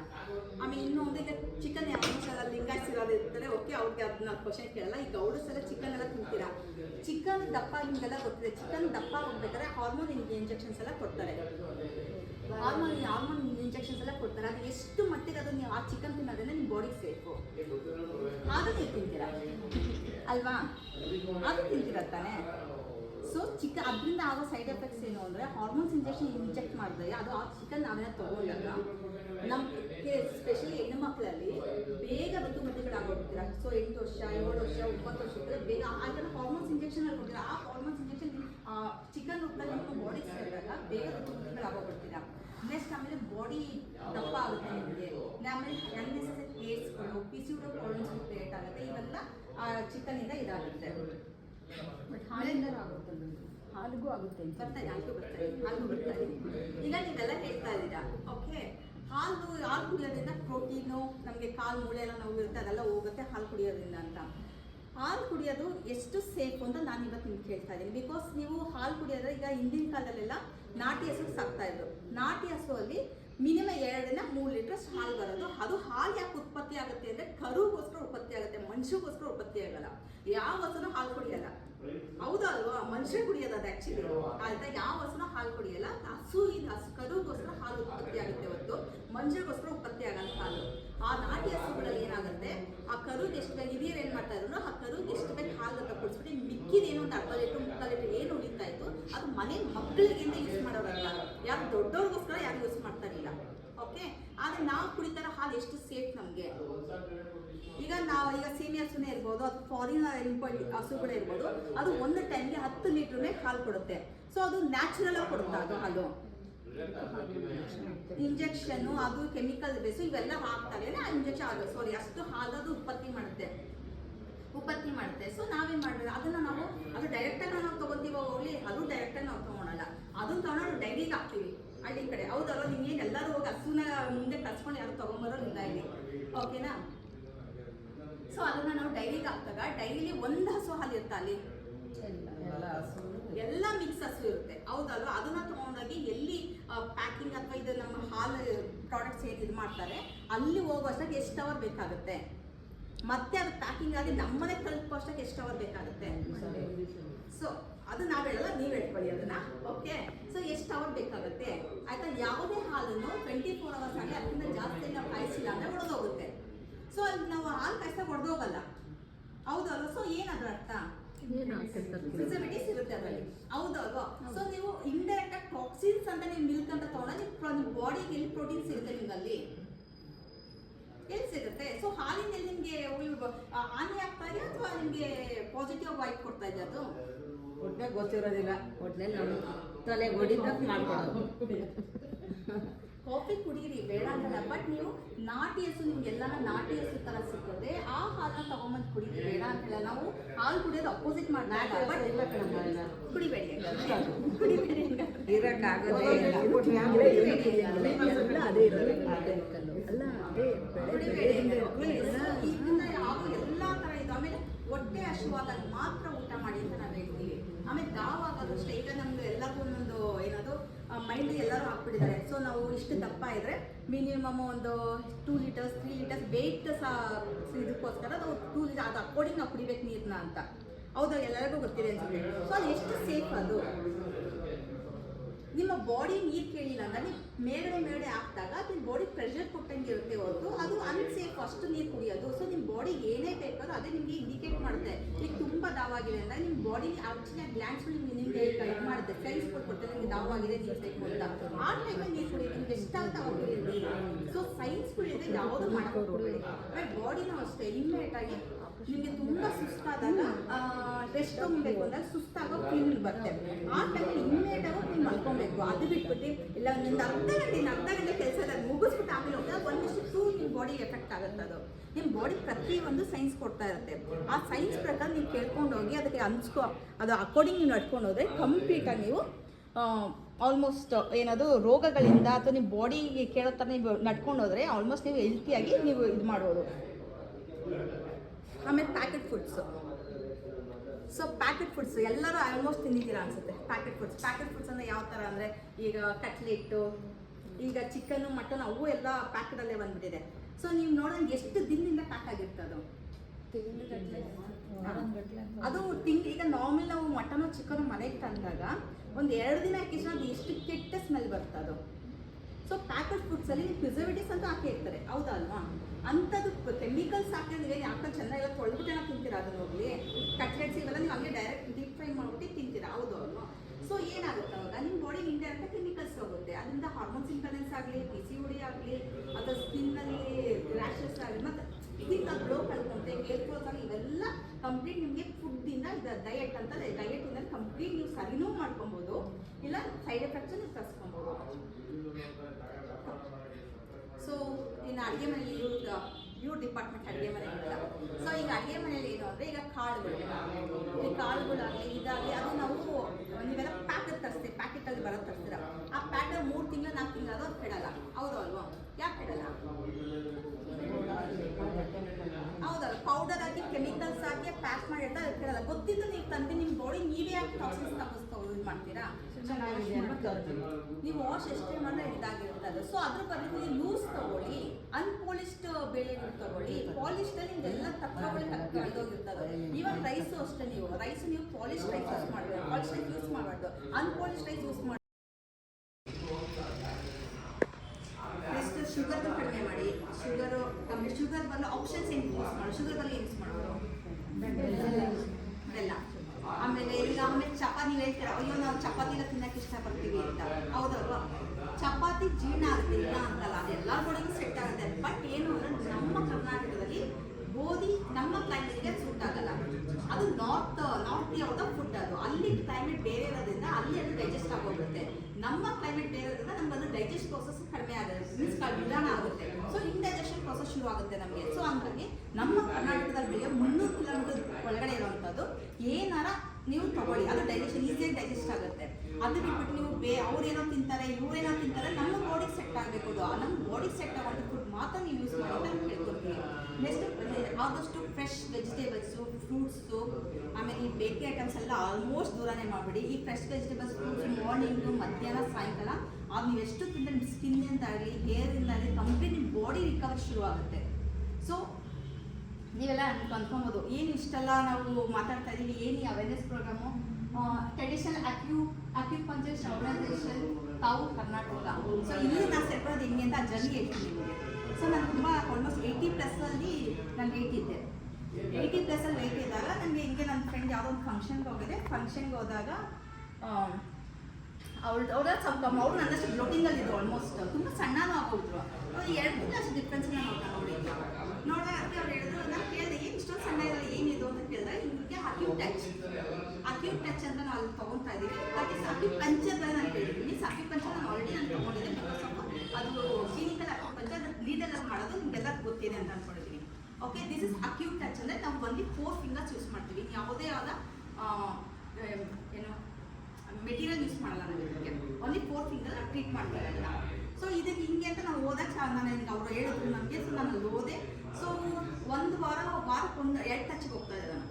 ಹೋದ್ರೆ ಫಸ್ಟ್ ಒಂದು ಟಚ್ಗೆ ಹೋದೆ, ಒಂದು ಟಚ್ಗೆ ಹೋಗಿ ಸಹ ಓಕೆ ಅಂತ ಅನಿಸ್ತು ನನಗೆ. ಮತ್ತು ಸೆಕೆಂಡ್ ಟಚ್ ನಾನು ವೆಯ್ಟ್ ಮಾಡ್ಕೊಂಡಿಲ್ಲ. First touch second touch wait ಮಾಡ್ಕೊಂಡಿಲ್ಲ.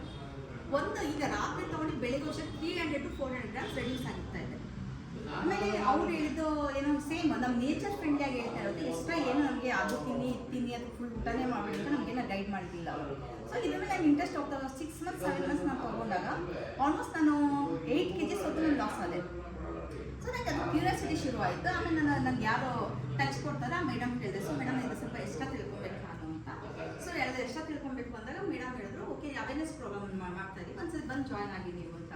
ಜಾಯ್ನ್ ಆದಾಗ ನನಗೆ ಅದು ಇಂಟ್ರೆಸ್ಟ್ ಜಾಸ್ತಿಯಾಗಿ ಆಮೇಲೆ ನಾನು IIMI ಕಾಲೇಜಿಗೆ ನಾನು ಐ ಆಮ್ ಸ್ಟೂಡೆಂಟ್ ಇವಾಗ ಕೊಯಮತ್ತೂರು ಇದು ಕಾಲೇಜ್ ಇರೋದು ಕೊಯಮತ್ತೂರಲ್ಲಿ.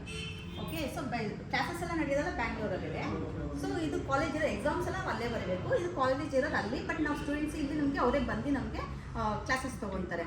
So I am the student ಇವಾಗ ಡಿಪ್ಲೊಮಾ ಕೋರ್ಸ್ ಮಾಡ್ತಾ ಇದ್ದೀನಿ ಅಕ್ಯುಪಂಚರಲ್ಲಿ. ಸೊ ಹಿಂಗಾದಾಗ ಆಮೇಲೆ ನನಗೆ ಇಲ್ಲಿ ಒಳಗಡೆ ಹೋದಾಗ ನನಗೆ ಏನು ಗೊತ್ತಾ, ನನಗೆ ಒಂದು ಕ್ಯೂರಿಯಾಸಿಟಿ ಇತ್ತು, ಹೆಂಗೆ ಇದು ವರ್ಕ್ ಆಗುತ್ತೆ. ಬಿಕಾಸ್ 4 ಫಿಂಗರ್ಸ್ ನಿಮ್ಗೆಲ್ಲರಿಗೂ ಅನ್ಸ್ಬೋದು ಏನು ಯಾವುದು ಏನು ಮೆಟೀರಿಯಲ್ಸ್ ಏನು ಯೂಸ್ ಮಾಡಲ್ಲ, ಏನಿಲ್ಲ, ಹೆಂಗೆ ಇದು ಯೂಸ್ ಆಗುತ್ತೆ ಅಂತ. ಆಮೇಲೆ ನಮಗೆ ಗೊತ್ತಾಗಿದೆ ಅಂದರೆ ನೇಚರ್, ನಮ್ಮ ನೇಚರ್ಗೂ ಮತ್ತು ನಮಗೂ ತುಂಬ ಹತ್ತಿರದ ಬಾಂಧವ್ಯ ಇದೆ. ಈಗ ನೀವೆಲ್ಲ ಕೇಳಿರ್ಬೋದು, ಪಂಚಭೂತಗಳಿಂದ ನಮ್ಮ ನೇಚರ್ ರೆಡಿಯಾಗಿರೋದು, ಸೃಷ್ಟಿಯಾಗಿರೋದು. ಹಂಗೆ ನಮ್ಮ ದೇಹನೂ ಪಂಚಭೂತಗಳಿಂದ ರೆಡಿಯಾಗಿರೋದು, ಮೀನ್ಸ್ ಸೃಷ್ಟಿಯಾಗಿರೋದು.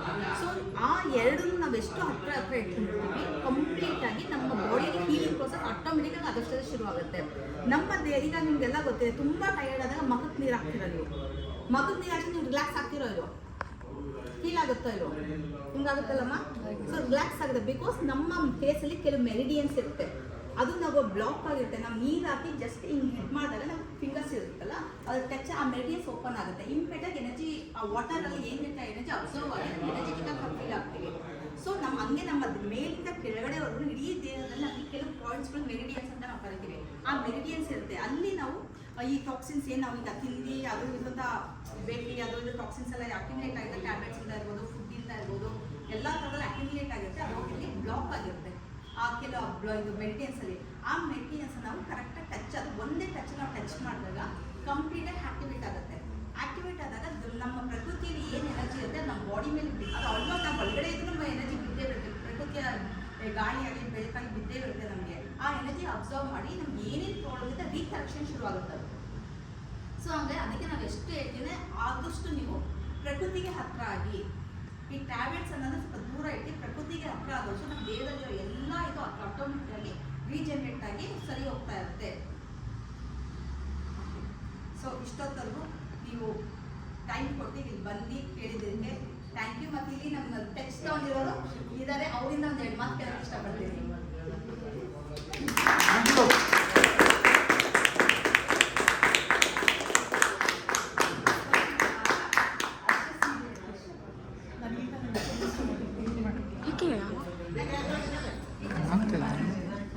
ಸಿನಿಮ್ಯಾಟಿಕ್ ಆನ್ ಮಾಡೋದು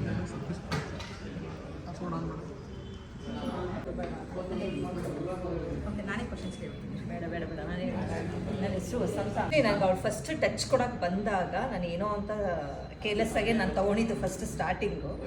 ಆಮೇಲೆ ಒಂದು ತೊಗೊಂಡೆ, ಒಂದು 2 ಡೇಸ್ ನನಗೆ ಏನಾಗಿದೆ ಏನಕ್ಕೆ ತೊಗೊಂಡೆ ಅಂತ ನಾನು ಆ್ಯಕ್ಚುಲಿ ಹೇಳೇ ಇರಲಿಲ್ಲ ಅವ್ರಿಗೆ.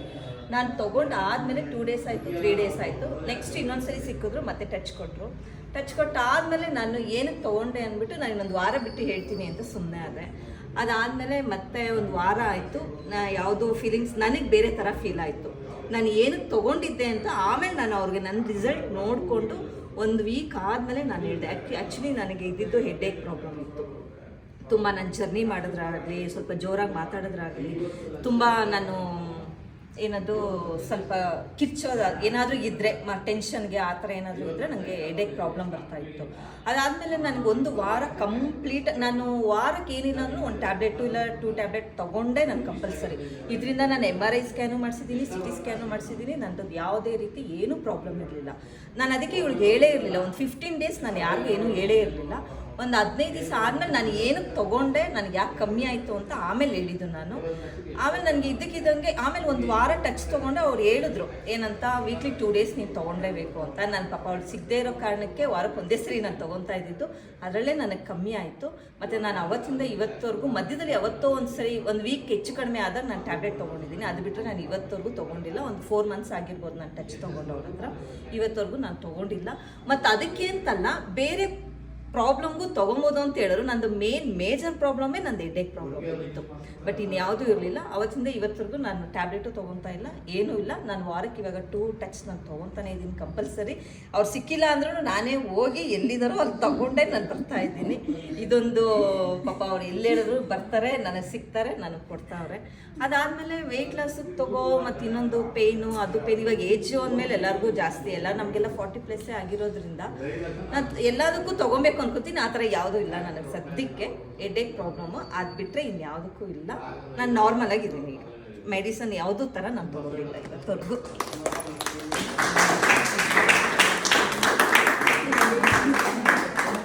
ಫೋಕಸ್ ಆಗಿ ಸಿನಿಮ್ಯಾಟಿಕ್ ಮಾಡಿ.